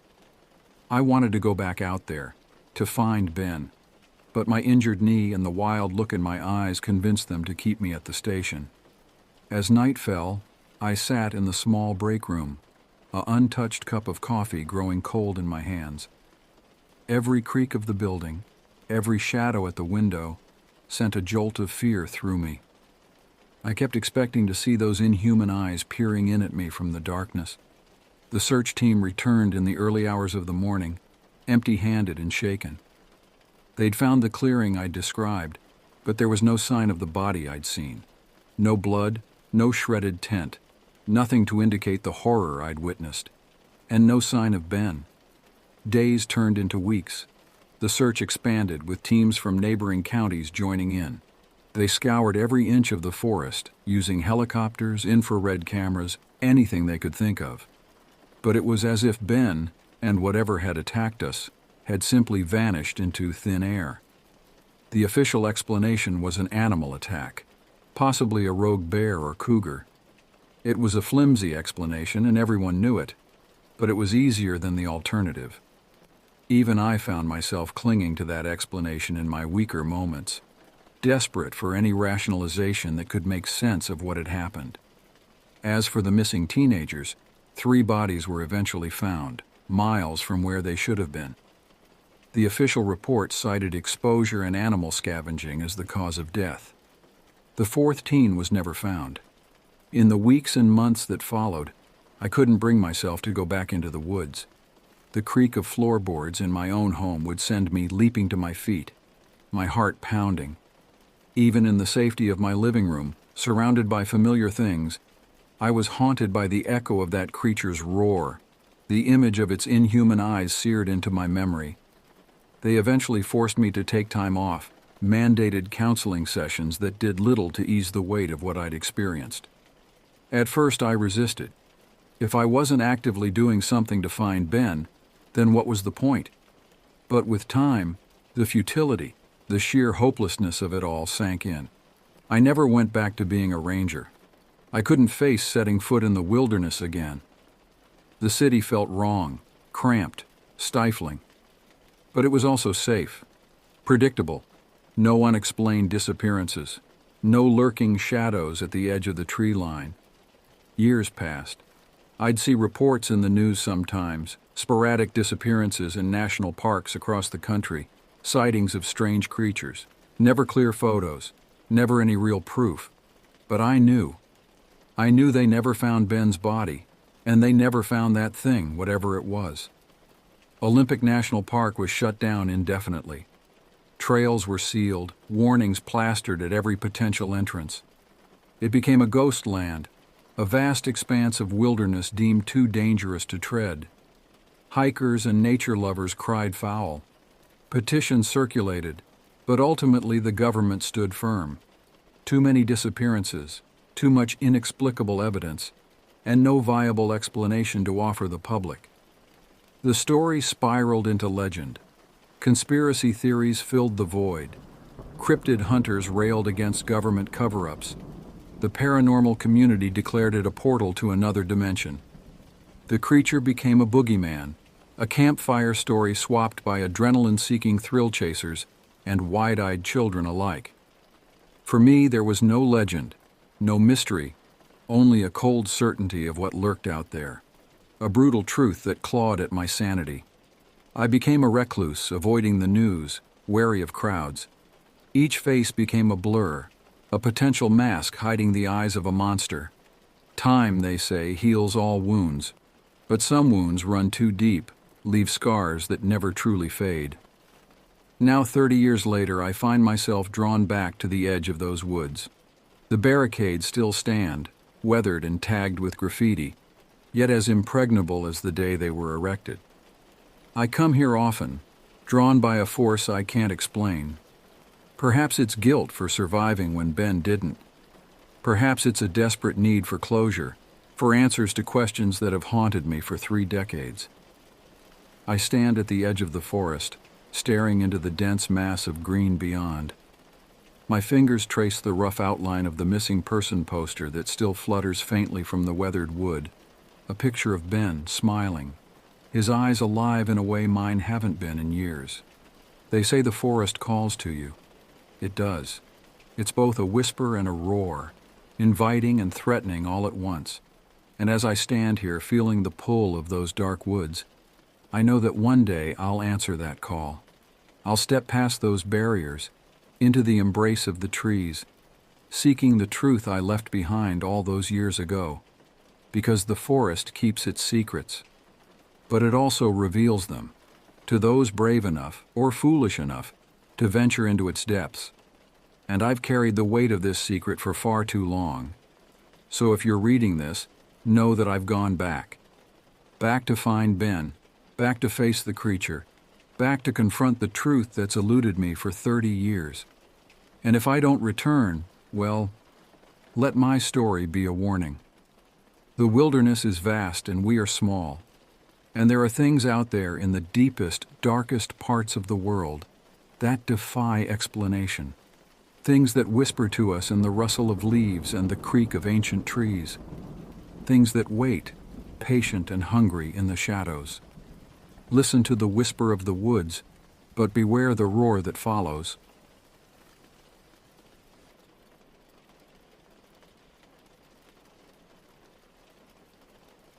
The summer I graduated high school was a time of transition, a bittersweet moment when the familiarity of the past began to give way to the uncertainty of the future. It was a time of goodbyes and new beginnings, of lazy days spent soaking up the sun and long nights filled with laughter and memories. But for me and my friends, that summer held something more, a final adventure, a chance to explore the woods that had been our playground for so many years. Little did we know that our innocent excursion would turn into a nightmare, a brush with the unknown that would haunt us for the rest of our lives. My love for hiking and exploring had been born on the cross-country team, where I had spent countless hours running the trails that wound through the forest behind our suburban high school. Those woods had always held a special place in my heart, a world apart from the mundane realities of everyday life. And so, when our coach was unable to make practice one day, and our team captain gave us free rein to explore the forest on our own, I jumped at the chance. Along with a few of my closest friends, I set out into the woods, eager to see what secrets they held. At first, our discoveries were innocent enough. An old shack filled with rusted tools and brittle weapons, a long abandoned trailer deep in the heart of the forest. We marveled at the antiques we found inside, at the sense of history that seemed to linger in the air. But as the day wore on, and we ventured deeper into the woods, a sense of unease began to creep over us. The forest seemed to grow darker, the shadows longer and more menacing. And when we stumbled upon the remains of a burned-out house, the blackened timbers still smoldering in the afternoon light, We knew that we had crossed some invisible threshold, that we had entered a world where the rules of reality no longer applied. Still, we pressed on, driven by a sense of curiosity and a desire to make the most of our last summer together. We rode our mountain bikes deep into the heart of the forest, setting up camp in a clearing at the bottom of a steep ravine. The day passed in a blur of laughter and adventure as we explored the trails and left our mark on the old bridge that spanned the creek. But as night fell and we gathered around the campfire, a sense of foreboding began to settle over us. It started with the sound of footsteps, the crunch of leaves and twigs underfoot. At first we assumed it was just an animal, drawn by the scent of our food. But as the footsteps grew closer and the crickets and frogs fell silent, we realized that whatever was out there was no ordinary creature.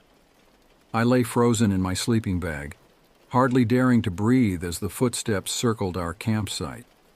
And then, just as suddenly as they had begun, they stopped, leaving us in a silence that was almost more terrifying than the sound itself. I sat up, my heart pounding in my chest, and looked around the campsite. The embers of our fire had been doused with water, the smoke rising in gentle wisps into the night sky. My friends were awake now too, their faces pale in the dim light of our flashlights. And then, from the top of the trail that led down to our campsite, a scream rang out, a sound unlike anything I had ever heard before. It was high-pitched and guttural, a mix of an Aztec death whistle and the clicking of some monstrous insect. I looked up, my blood running cold, and saw a figure standing at the top of the trail, its silhouette tall and slender against the starry sky. Where its eyes should have been, two small green slits glowed in the darkness. We were frozen in terror, unable to move or speak. And then, as quickly as it had appeared, the figure turned and skulked off into the woods, towards the old bridge we had visited earlier that day. I knew then that we had to get out of there, that whatever was out there in the darkness was not of this world. We grabbed what we could and ran, our hearts pounding in our chests as we raced through the forest towards the safety of the high school. We made it back to my friend's house, barricading ourselves in the basement as we tried to make sense of what we had seen. But even as we huddled together in the darkness, we knew that our lives would never be the same, that we had glimpsed something that defied all rational explanation. The days that followed were a blur of fear and confusion, as we struggled to come to terms with what we had experienced in the woods that night. We couldn't shake the feeling that we were being watched, that whatever had stalked us in the darkness was still out there, waiting for another chance to strike. And then, 2 days later, we returned to the campsite, determined to retrieve the belongings we had left behind in our panicked flight.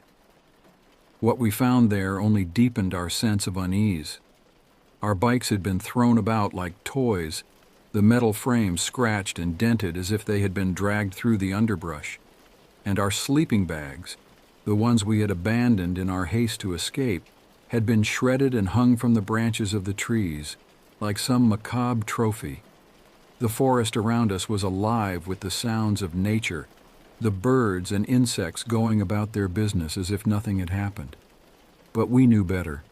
We could feel the presence of something ancient and malevolent, something that had been watching us from the shadows all along. As we gathered up what was left of our belongings, I couldn't help but think back to the stories I had heard about these woods, the whispered rumors of an ancient cemetery hidden somewhere along the trails. I had always dismissed them as nothing more than urban legends, tales told around the campfire to scare the younger kids. But now, in the cold light of day, I began to wonder if there might be some truth to those stories after all. What if the creatures we had encountered that night were not of this world, but rather the restless spirits of the dead, trapped in the liminal space between life and death? The thought sent a shiver down my spine, and I quickened my pace, eager to be out of the forest and back in the safety of civilization. But even as we emerged from the woods, blinking in the bright sunlight, I knew that we would never truly be free of what we had experienced that night. In the weeks and months that followed, we tried to put the incident behind us, to move on with our lives as if nothing had happened. But the memory of those glowing green eyes, of that unearthly scream, haunted our dreams and waking moments alike. We drifted apart, each of us dealing with the trauma in our own way. Some turned to alcohol and drugs, trying to numb the pain and forget the terror of that night. Others threw themselves into their studies or their work, burying themselves in the mundane realities of everyday life. But for me, the experience had awakened something deep within me, a fascination with the unknown that I could not shake. I began to research the history of the forest, delving into old newspaper archives and local folklore in search of any clue that might help me understand what we had encountered that night. And as I dug deeper, I began to uncover a pattern of strange and inexplicable events that stretched back decades, even centuries. There were stories of hikers who had vanished without a trace, of strange lights and eerie sounds that echoed through the trees. And always, there were whispers of something ancient and evil that lurked in the heart of the forest, waiting for its chance to strike. The more I learned, the more convinced I became that we had stumbled upon something truly terrifying that night, something that defied all rational explanation. And yet, even as the weight of that knowledge threatened to crush me, I found myself drawn back to those woods, pulled by a force I could not resist. It was as if the forest had claimed me, had marked me as one of its own. And no matter how hard I tried to escape its grasp, I knew that I would always be bound to those dark and twisted trails, to the secrets that lay hidden in the shadows of the trees. Years have passed since that fateful night in the woods, and yet the memory of what we experienced there has never left me. It is a part of me now, a dark and twisted thread woven into the fabric of my being. I have tried to move on, to build a life for myself far from the shadow of those ancient trees. But no matter how far I run, I can never quite escape the pull of the forest, the whisper of the unknown that echoes in my dreams. Sometimes, in the dark of night, I find myself back in those woods, wandering the trails that once held such wonder and terror for me. I can feel the eyes of the forest upon me, the weight of its ancient gaze bearing down on my soul. And always, there is the figure at the top of the trail, its silhouette tall and slender against the starry sky, its eyes glowing green in the darkness. It is a reminder of the evil that lurks in the heart of the forest, of the forces that lie beyond the veil of the known world. I have come to accept that I will never truly be free of what happened that night, that the scars it left upon my psyche will never fully heal. But I have also come to understand that there is a strange beauty in the darkness, a sense of mystery and wonder that cannot be found in the bright light of day. And so, I continue to explore the unknown, to seek out the secrets that lie hidden in the shadows of the world. I have become a student of the occult, a seeker of the strange and the inexplicable. I have traveled the world in search of answers, from the ancient ruins of South America to the haunted castles of Europe. And everywhere I go, I carry with me the memory of that night in the woods, the knowledge that there are forces at work in this world that defy all human understanding. Some may call me mad, a fool chasing after shadows and ghosts. But I know the truth that lies at the heart of the universe, the dark and terrible secret that lurks beneath the surface of the world. And I know that someday I will return to those woods, to the place where it all began. I will stand at the top of that trail, my eyes glowing green in the darkness, and I will face the evil that haunts those ancient trees. For I am no longer the scared and helpless boy I was that night, but a man who has seen the true face of the unknown, and who has embraced the darkness that lies within. And as I step into the shadows of the forest, I know that I am not alone, that there are others out there like me, seekers of the strange and the inexplicable.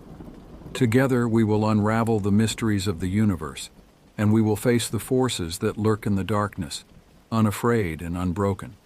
For in the end, that is the true nature of the human spirit, the unquenchable thirst for knowledge and understanding that drives us ever onward, into the unknown and the impossible. And though the road may be long and the way treacherous, I know that I will never stop searching, never stop seeking out the truth that lies at the heart of all things. For in the end, that is all any of us can do. To stare into the abyss and to refuse to look away, no matter what horrors may stare back.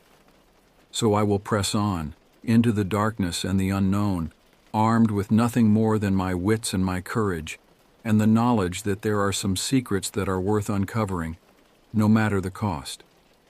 And though the forest may claim me in the end, though I may be lost forever to the shadows and the mist, I will go with a heart full of wonder and a mind afire with curiosity, ready to face whatever fate may have in store. For in the end, that is the true legacy of that night in the woods, the gift that those ancient trees bestowed upon us all.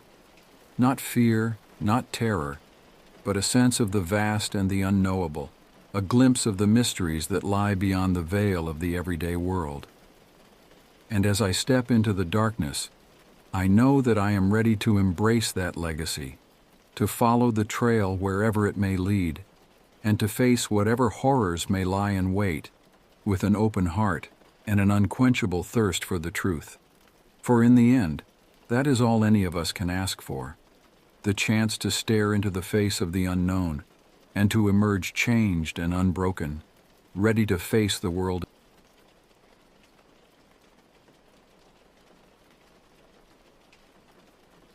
The crisp January air filled my lungs as I set out on what was supposed to be a simple 5-day camping trip in the wilderness of central Kansas. Little did I know that this adventure would turn into a nightmare that would forever change my life. I had spent weeks planning this trip, meticulously gathering all the necessary gear and supplies.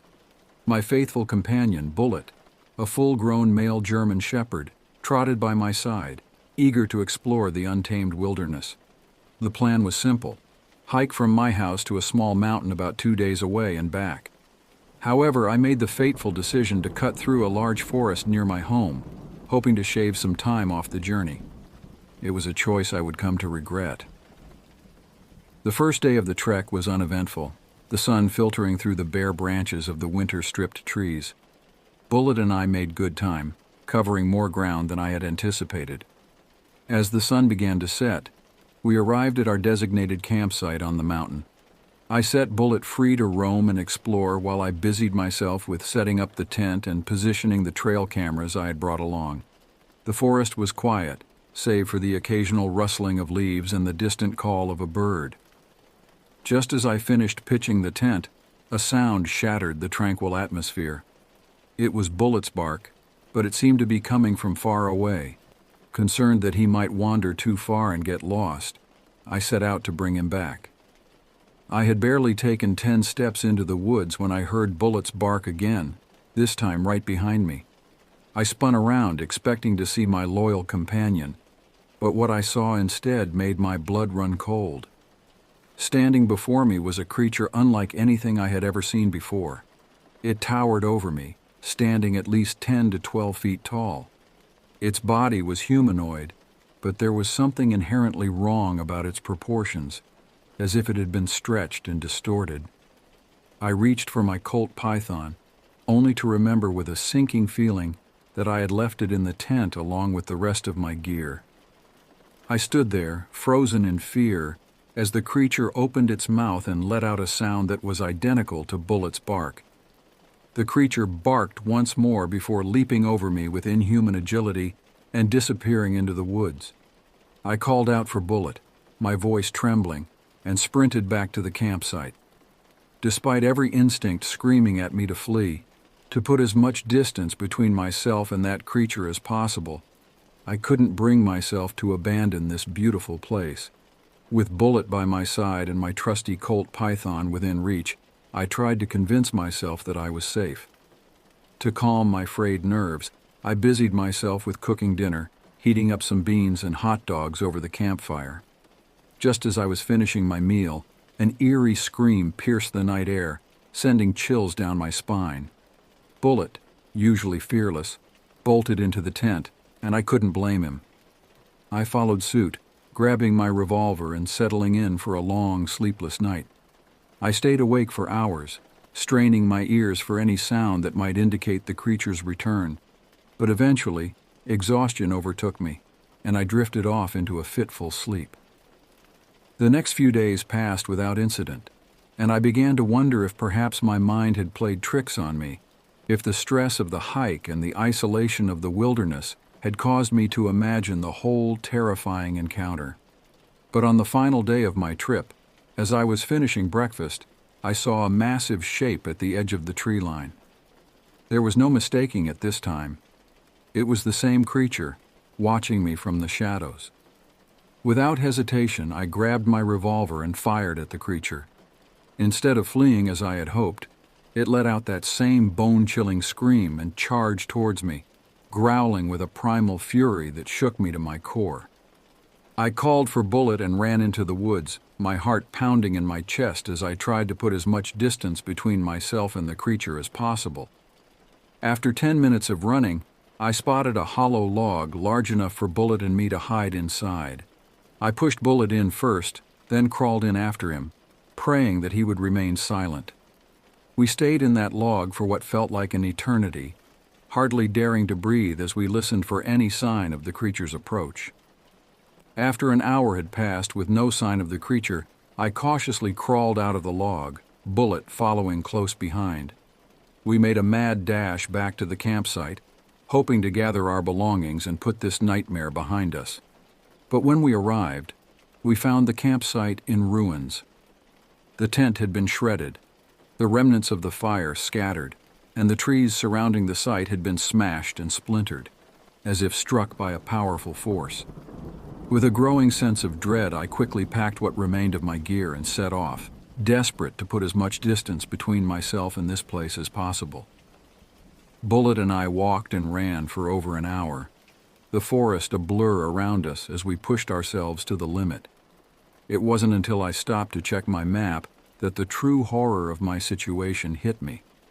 In my panic, I had been traveling in the wrong direction, moving deeper into the wilderness instead of towards civilization. The nearest point of safety, a small gas station, was now over 4 hours away. Exhausted and lost, I looked down at Bullet, seeing the weariness in his eyes. We needed to rest, to gather our strength for the long journey ahead. After a short search, I found a small hut near a lake, just big enough for the two of us to squeeze into. I laid out my sleeping bag and made a small bed for Bullet, hoping that a few hours of sleep would help clear my mind and give me the strength to face the challenges ahead. As I drifted off, I told myself that no matter what, we would make it home. But the next morning, as I prepared to set out once more, I looked down the hill and saw the creature staring back at me, its eyes filled with a malevolent intelligence that sent shivers down my spine. It had been following us, watching from a distance, waiting for the perfect moment to strike. I fired the last 3 shots from my revolver, the bullets seeming to have no effect on the creature's tough hide. With no other option, I turned and ran back up the hill, Bullet running alongside me. We walked for another hour, the forest seeming to stretch on forever, when I heard the faint sound of voices in the distance. Hope surged through me, and I ran towards the sound, desperate for any sign of human contact. As I burst into a small clearing, I saw a group of hunters gathered around a small cabin. They waved me over, concern etched on their faces as they took in my disheveled appearance and the wild look in my eyes. I poured out my story, telling them about the creature that had been stalking me, about the terror I had experienced over the past few days. To my dismay, they laughed, dismissing my tale as the ravings of a man who had spent too much time alone in the woods. But their laughter died in their throats as that same eerie scream echoed through the forest once more. The woods around us fell silent, as if even the animals were holding their breath in fear. The hunters, realizing the gravity of the situation, offered to give me a ride back to town in one of their trucks. As we drove away from the forest, I couldn't shake the feeling that the creature was still out there, watching and waiting. When I finally arrived home, I told my family about my ordeal, expecting them to react with the same disbelief as the hunters. But to my surprise, my uncle pulled me aside and confided that he had experienced something similar when he was younger. As I delved deeper into the stories and legends surrounding this creature, I became convinced that what I had encountered was no mere animal, or even a cryptid, but something far more sinister. I believed that I had come face to face with the devil himself, or at least one of his minions. The memory of those glowing eyes, that inhuman scream, and the sheer terror I felt in the creature's presence will haunt me for the rest of my days. I know now that there are things in this world that defy explanation, horrors that lurk in the shadows, waiting for the unwary to stumble into their domain. I have sworn never to set foot in those woods again, to never again tempt fate by venturing into the unknown. But even as I try to move on with my life, I can't shake the feeling that the creature is still out there, watching me from the darkness, waiting for the day when our paths will cross once more. And when that day comes, I fear that no amount of preparation or courage will be enough to save me from the horror that awaits. In the weeks and months that followed my terrifying encounter, I found myself consumed by a need to understand what I had seen, to find some explanation for the inexplicable. I pored over old books and faded newspaper clippings, searching for any scrap of information that might shed light on the creature's origins. What I found only deepened the mystery. There were stories of similar creatures dating back centuries, tales of towering humanoid beasts that stalked the wilderness, preying on the unwary. Some spoke of wendigos, the legendary monsters of Native American folklore, while others whispered of demons and devils, of evil spirits that took on physical form to torment the living. But no matter how much I searched, I could find no concrete answers, no solid proof that the creature I had encountered was anything more than a figment of my imagination. And yet, the memory of that day in the woods remained as vivid as ever, the terror I had felt as real as the ground beneath my feet. As time passed, I tried to put the experience behind me, to move on with my life and forget the horrors I had witnessed. But the creature haunted my dreams, its glowing eyes and inhuman scream echoing through my mind, night after night. I found myself jumping at shadows, my heart racing at the slightest unfamiliar sound. Bullet, too, seemed changed by our ordeal, his once playful demeanor replaced by a wary alertness, as if he too sensed the lingering presence of the creature. I knew that I couldn't live like this forever, consumed by fear and doubt, and so, with a heavy heart, I made the decision to leave my hometown, to put as much distance between myself and those woods as possible. I packed up my belongings and said goodbye to my family and friends, promising to stay in touch but knowing deep down that I might never return. Bullet, of course, came with me, my loyal companion through thick and thin. We traveled for days, putting mile after mile between ourselves and the horrors of the past. And yet, no matter how far we went, I couldn't shake the feeling that the creature was still out there, watching and waiting. It was on a lonely stretch of highway, miles from the nearest town, that I saw it again. I was driving late at night, Bullet dozing in the passenger seat beside me, when I glimpsed a figure in the rearview mirror. At first, I thought it was just a trick of the light, a shadow cast by a passing car. But as I looked closer, my blood ran cold. There, in the reflection, was the creature, its eyes glowing in the darkness, its mouth twisted into a knowing grin. I slammed on the brakes, the car skidding to a halt on the shoulder of the road. I leaped out, my heart pounding in my chest, and spun around, searching for any sign of the creature.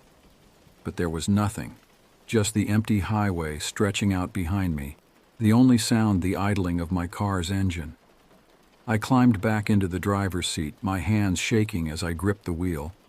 Bullet, sensing my distress, whined softly, nuzzling my leg with his nose. I knew then that I could never truly escape the creature, that no matter how far I ran or how deep I hid, it would always be there, lurking at the edges of my consciousness, waiting for the moment when I let my guard down. And so, I made a decision. I would no longer run from my fears, no longer let the creature control my life. I would face it head on, confront the darkness that had haunted me for so long. I turned the car around and headed back the way I had come, back towards the woods where it had all begun. I didn't know what I would find there, or if I would even survive another encounter with the creature.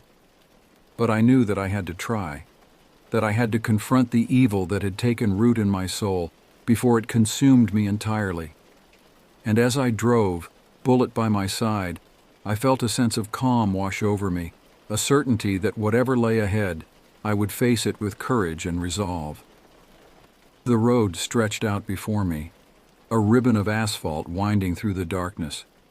And though I knew that the creature was out there waiting for me in the shadows, I felt a flicker of hope, a sense that maybe, just maybe, I could emerge from this nightmare unscathed.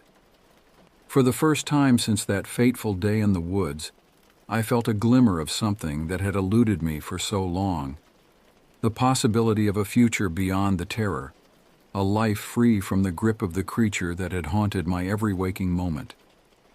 And as I drove on into the unknown, bullet by my side, I knew that whatever lay ahead, I would face it with all the strength and courage I could muster, determined to banish the darkness once and for all and step into the light of a new day.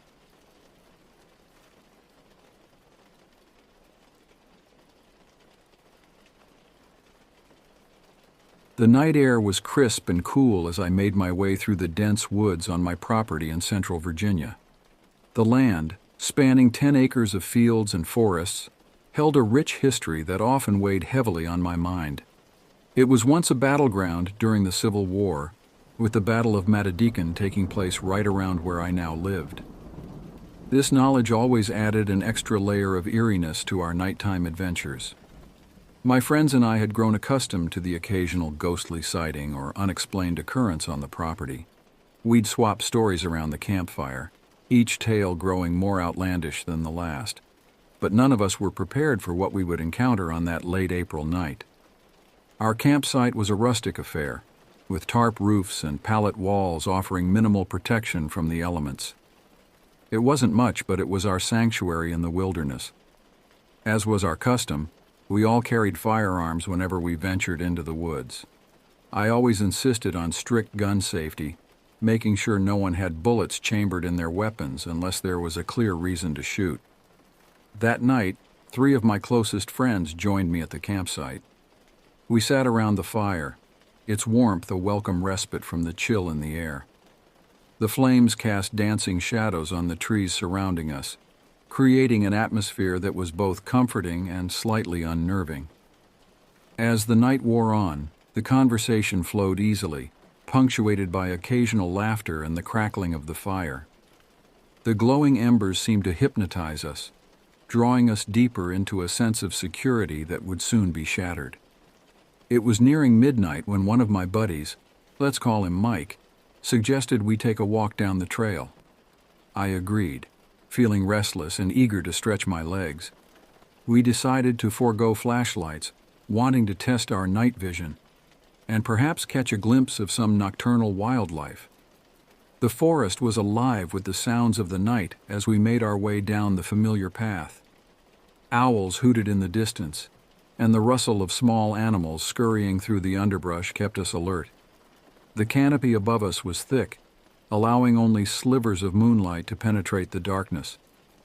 After a short walk, we reached an opening by the field where the sky opened up above us.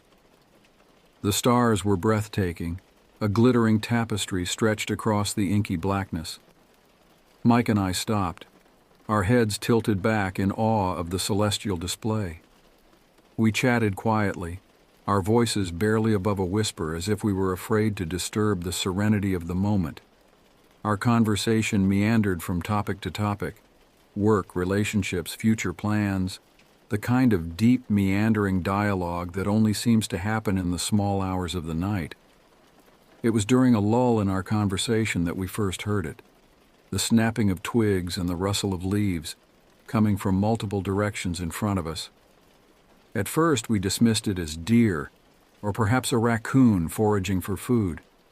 But as the sounds grew closer and more deliberate, a sense of unease began to creep over us. We fell silent, straining our ears to pinpoint the source of the disturbance. The night suddenly seemed much darker, the shadows deeper and more menacing.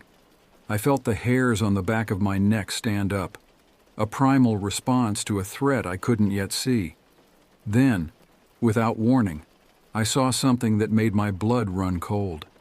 In the dim light, I could just make out a pale figure crawling up the hill from another trail. Its movements were unlike anything I'd ever seen, fluid yet unnatural, reminiscent of how a chicken bobs its head, but more subtle and far more unsettling. In that moment, instinct took over. I yelled out loudly, my voice echoing through the trees as I quickly racked a bullet into the chamber of my rifle. The sound of the action seemed unnaturally loud in the quiet forest. I raised the weapon, aiming it towards the creature, my heart pounding so hard I could feel it in my throat. Mike and I began shouting for our other two friends back at the campsite, our voices tinged with a mix of fear and adrenaline. The creature, however, seemed unperturbed by our noise. If anything, it appeared intently curious, its movements slow and deliberate as it continued to approach. As it drew closer, I struggled to make out details in the darkness. Its pale form seemed to shimmer and shift, making it difficult to focus on any one part of it. The creature's body moved in a way that defied natural locomotion, each motion smooth yet somehow wrong. Suddenly, the creature darted behind a nearby tree. For a moment, I thought it had fled, but then I saw its head poking out from behind the trunk. It was watching us, studying us with an intelligence that sent chills down my spine. Occasionally, it would begin to crawl towards us from its hiding spot, only to retreat once more when we shouted or moved. This bizarre dance continued for what felt like an eternity, but was probably no more than a couple of minutes. My arms were beginning to ache from holding the rifle steady, and I could hear Mike's breathing becoming ragged beside me. Then, as quickly as it had appeared, the creature vanished. One moment it was there, peeking around the tree, and the next it was gone, swallowed up by the darkness and the dense underbrush. The sudden absence of the creature was almost as unnerving as its presence had been. We stood there, frozen in place, for several long moments, afraid that any movement might bring the creature back. The forest seemed to hold its breath, the usual nighttime sounds muted and distant. It was the arrival of our other two friends that finally broke the spell. They came crashing through the undergrowth, out of breath and wide-eyed. When we asked why it had taken them so long to respond to our calls, they sheepishly admitted that they had removed the bullets from their weapons, thinking we had simply run into another camper or hunter. The rest of the night passed in a blur of nervous energy and wild speculation.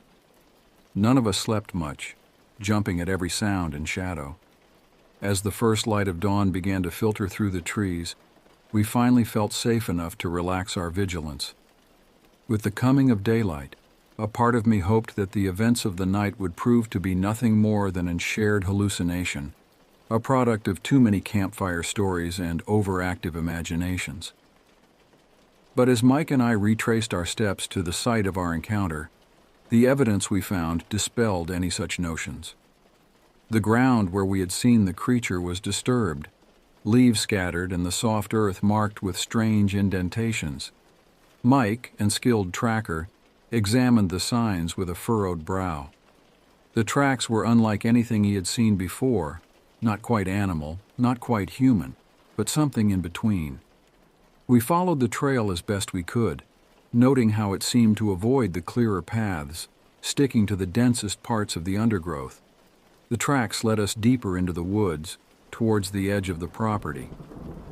As we neared the boundary line, the trail became harder to follow, as if the creature had become more cautious or more adept at concealing its passage.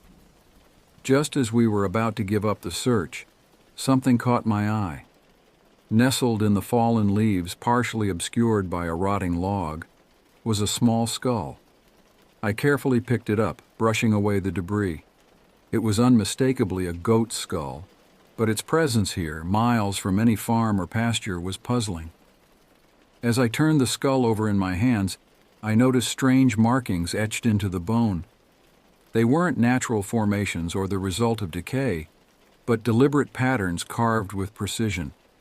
The sight of it sent a shiver down my spine, and I quickly set it back down where I had found it. The discovery of the skull added another layer of mystery to our encounter.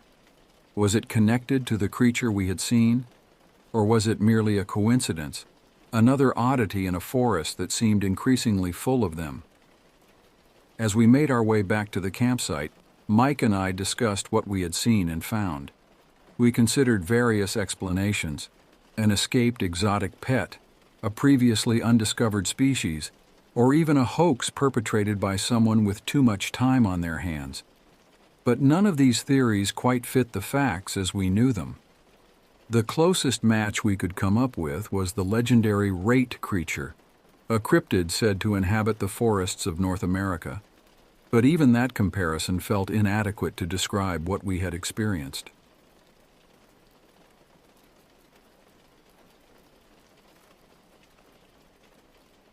I'd always thought Georgia's beauty lay in its contradictions, the way kudzu draped over abandoned buildings like a funeral shroud, the thick humidity that made even sunlight feel heavy, and how the most picturesque places often held the darkest histories.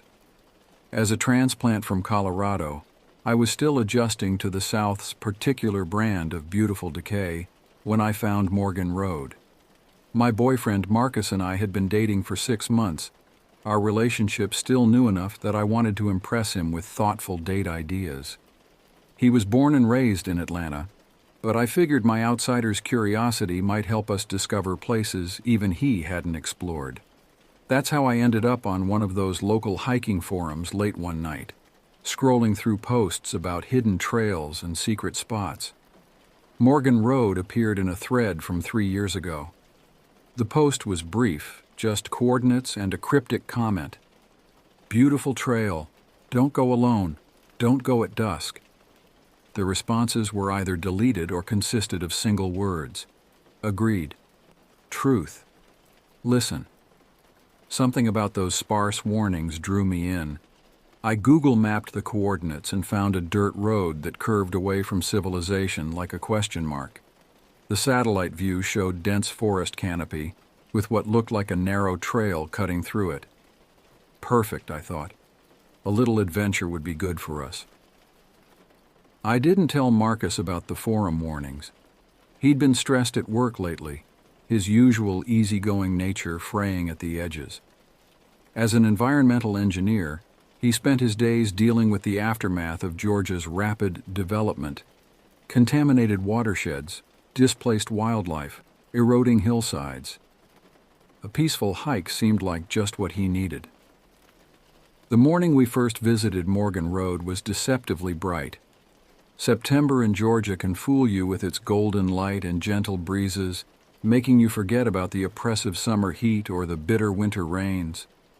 Marcus was quiet during the drive, but he smiled when I pointed out the hand-painted street sign, its letters faded to barely legible scratches. "How'd you find this place?" he asked as we pulled onto the narrow dirt road. "Internet rabbit hole," I said, not mentioning the warnings. Thought it might be nice to explore somewhere new. The parking area, if you could call it that, was just a widened shoulder where the road dead-ended into forest. As soon as I stepped out of the car, something changed in the air. The brightness of the morning seemed to dim, as if the sunlight was being filtered through dirty glass, and there was a feeling, impossible to describe but undeniable, of being deeply, fundamentally unwelcome.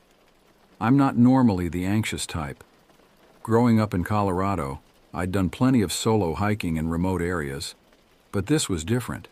This wasn't the healthy caution of being alone in nature. This was primitive, gut-level wrong.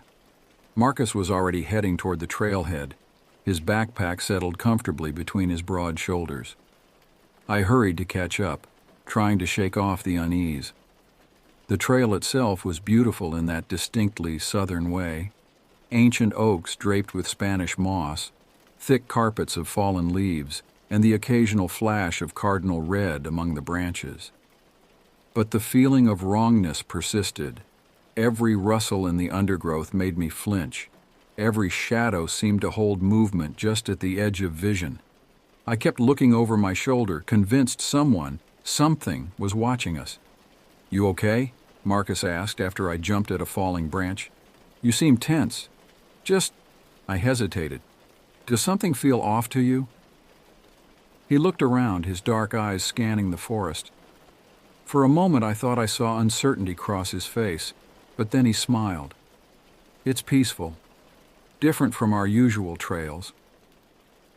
I nodded, not wanting to spoil the moment with my irrational fears.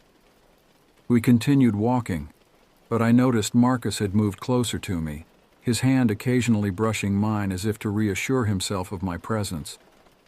The trail curved deeper into the forest, the trees pressing closer until the sky was just occasional patches of blue between the leaves.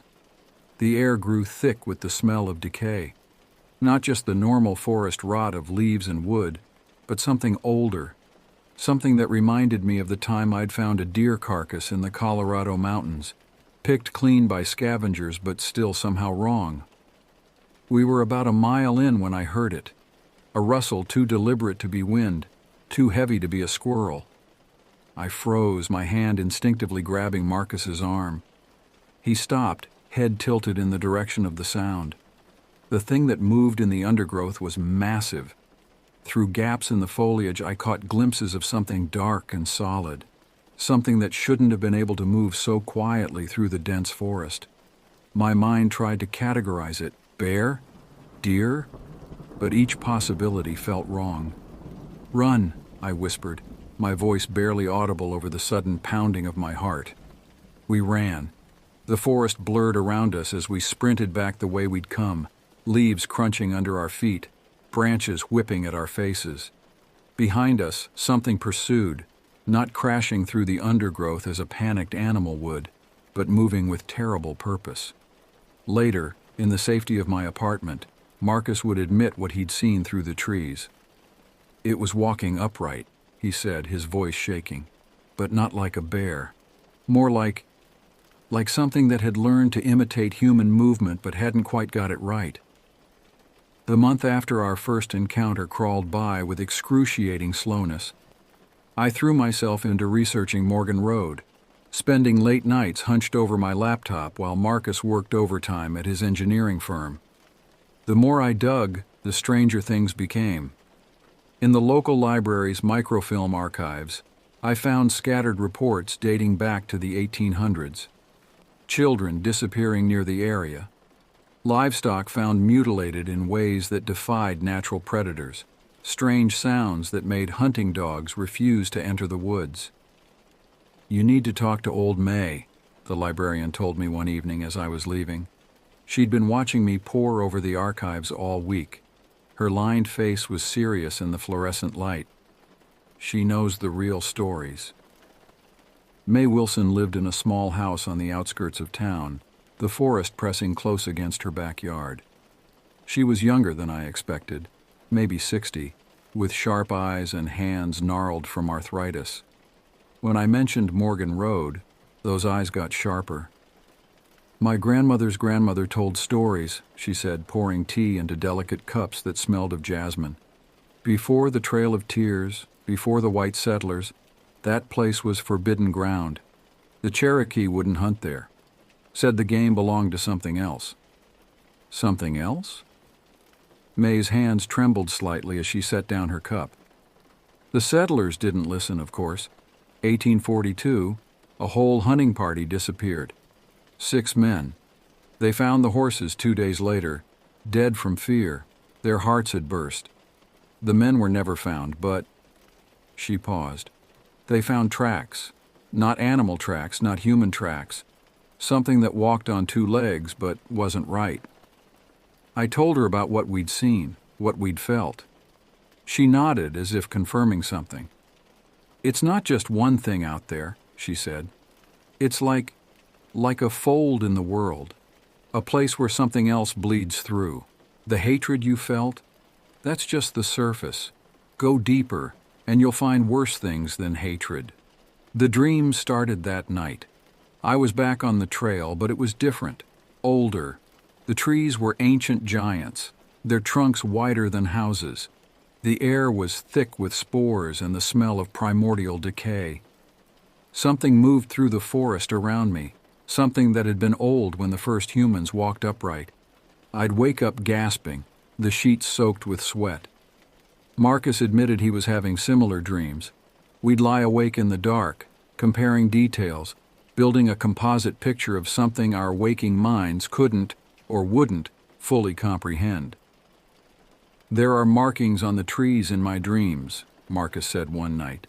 "Not claw marks, more like symbols, like it's trying to communicate something." I knew the symbols he meant. I'd seen them too, curves and angles that hurt my eyes to look at, patterns that seemed to move when viewed directly. In the dreams, they made a terrible kind of sense. I couldn't let it go. While Marcus buried himself in work, I started interviewing local hunters, hikers, anyone who might have encountered something strange in those woods. Most wouldn't talk, but those who did painted a disturbing picture. Jason Chen, a wildlife photographer, showed me photos he'd taken near Morgan Road 3 years ago. Most were normal deer, turkey, the occasional fox. Then he showed me the last one. The quality was poor, motion blurred, but something stood among the trees, something tall, with proportions that were almost human but wrong in subtle, nauseating ways. The metadata showed the photo was taken at noon on a clear day, but the figure was surrounded by what looked like dense, unnatural shadow. "Camera broke right after this," Jason said quietly. "Just stopped working. And I haven't been able to get a clear photo in those woods since. It's like something objects to being recorded." Sarah Martinez, a local ecology student, had been doing population studies of white-tailed deer in the area. "The animals avoid it," she told me over coffee. "There's this perfect circle, about 2 miles in diameter, centered on that trail. Nothing lives there. Nothing nests there. Even insects. There's just this dead zone. But something moves through it. We've found tracks, but they don't match anything in our database." 2 weeks after meeting May, Marcus and I were having dinner when the power went out. In the sudden darkness, I heard something that made my blood freeze. That same inhuman scream we'd heard on the trail, but closer, much closer. We ran to the window. In the tree line behind his house, something moved, something big. The motion sensor lights clicked on, and for just a second, we saw it. A shape that refused to resolve into anything natural, crowned with what looked like antlers but couldn't be antlers, because antlers don't move like tentacles, don't reach for... The lights went dead. When they came back on, the thing was gone. But we found tracks in the mud beneath the window. Deep impressions that seemed to change shape when viewed from different angles. "It's following us," Marcus said, his voice tight with fear. "It's not content to just guard its territory anymore. It's hunting us." That's when we knew we had to go back. Not out of curiosity this time, but out of necessity. Whatever we'd awakened, whatever had taken notice of us, it wasn't going to leave us alone. We spent a week preparing. Marcus called in sick to work, and we devoted ourselves to getting ready. We studied maps of the area, marking all possible escape routes. We bought high-powered flashlights, emergency flares, and satellite phones. Marcus even borrowed a trail camera from Sarah, though we both doubted it would work. May provided us with items of her own, sachets of herbs that smelled like sweet decay, a jar of black salt, and a warning. "If you hear singing," she said, "run. Run as fast as you can and don't look back. The singing means it's opening the way for others to come through." The night before we planned to return, we sat in Marcus's living room, checking our gear one last time.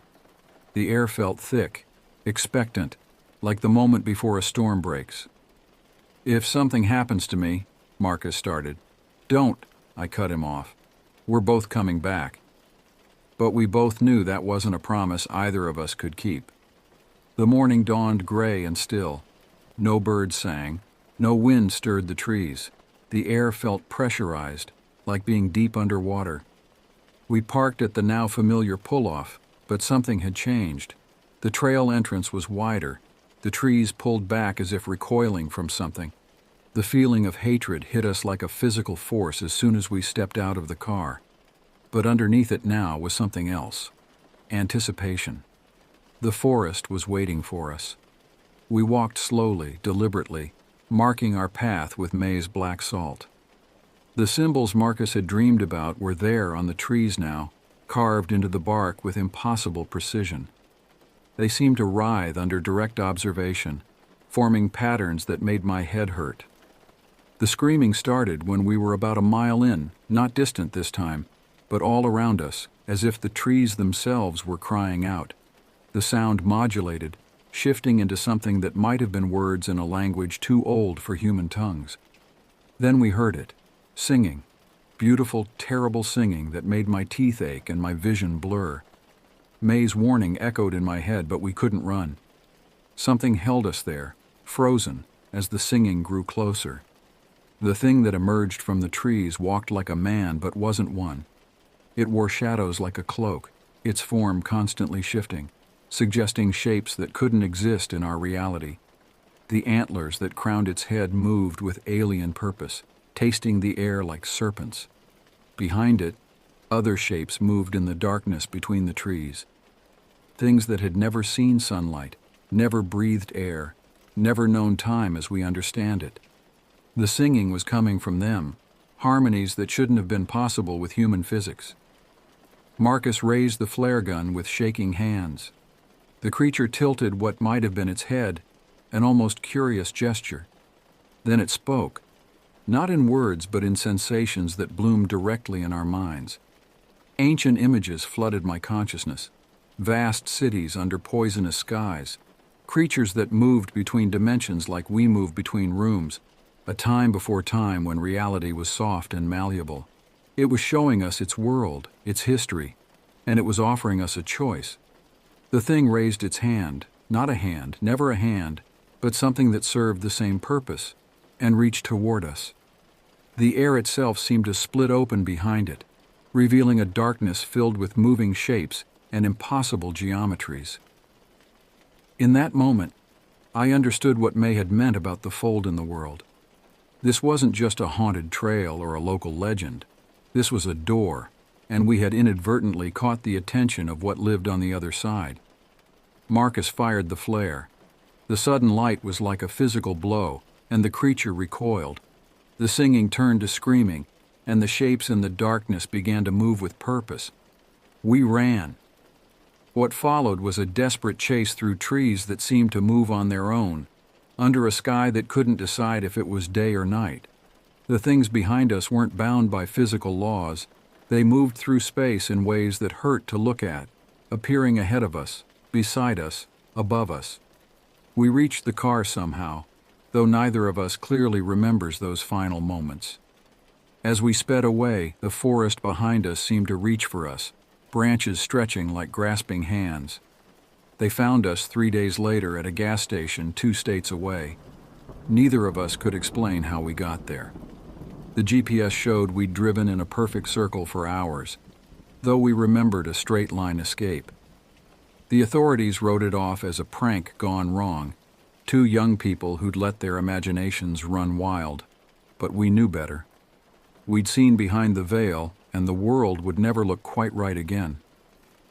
Marcus and I moved away from Georgia.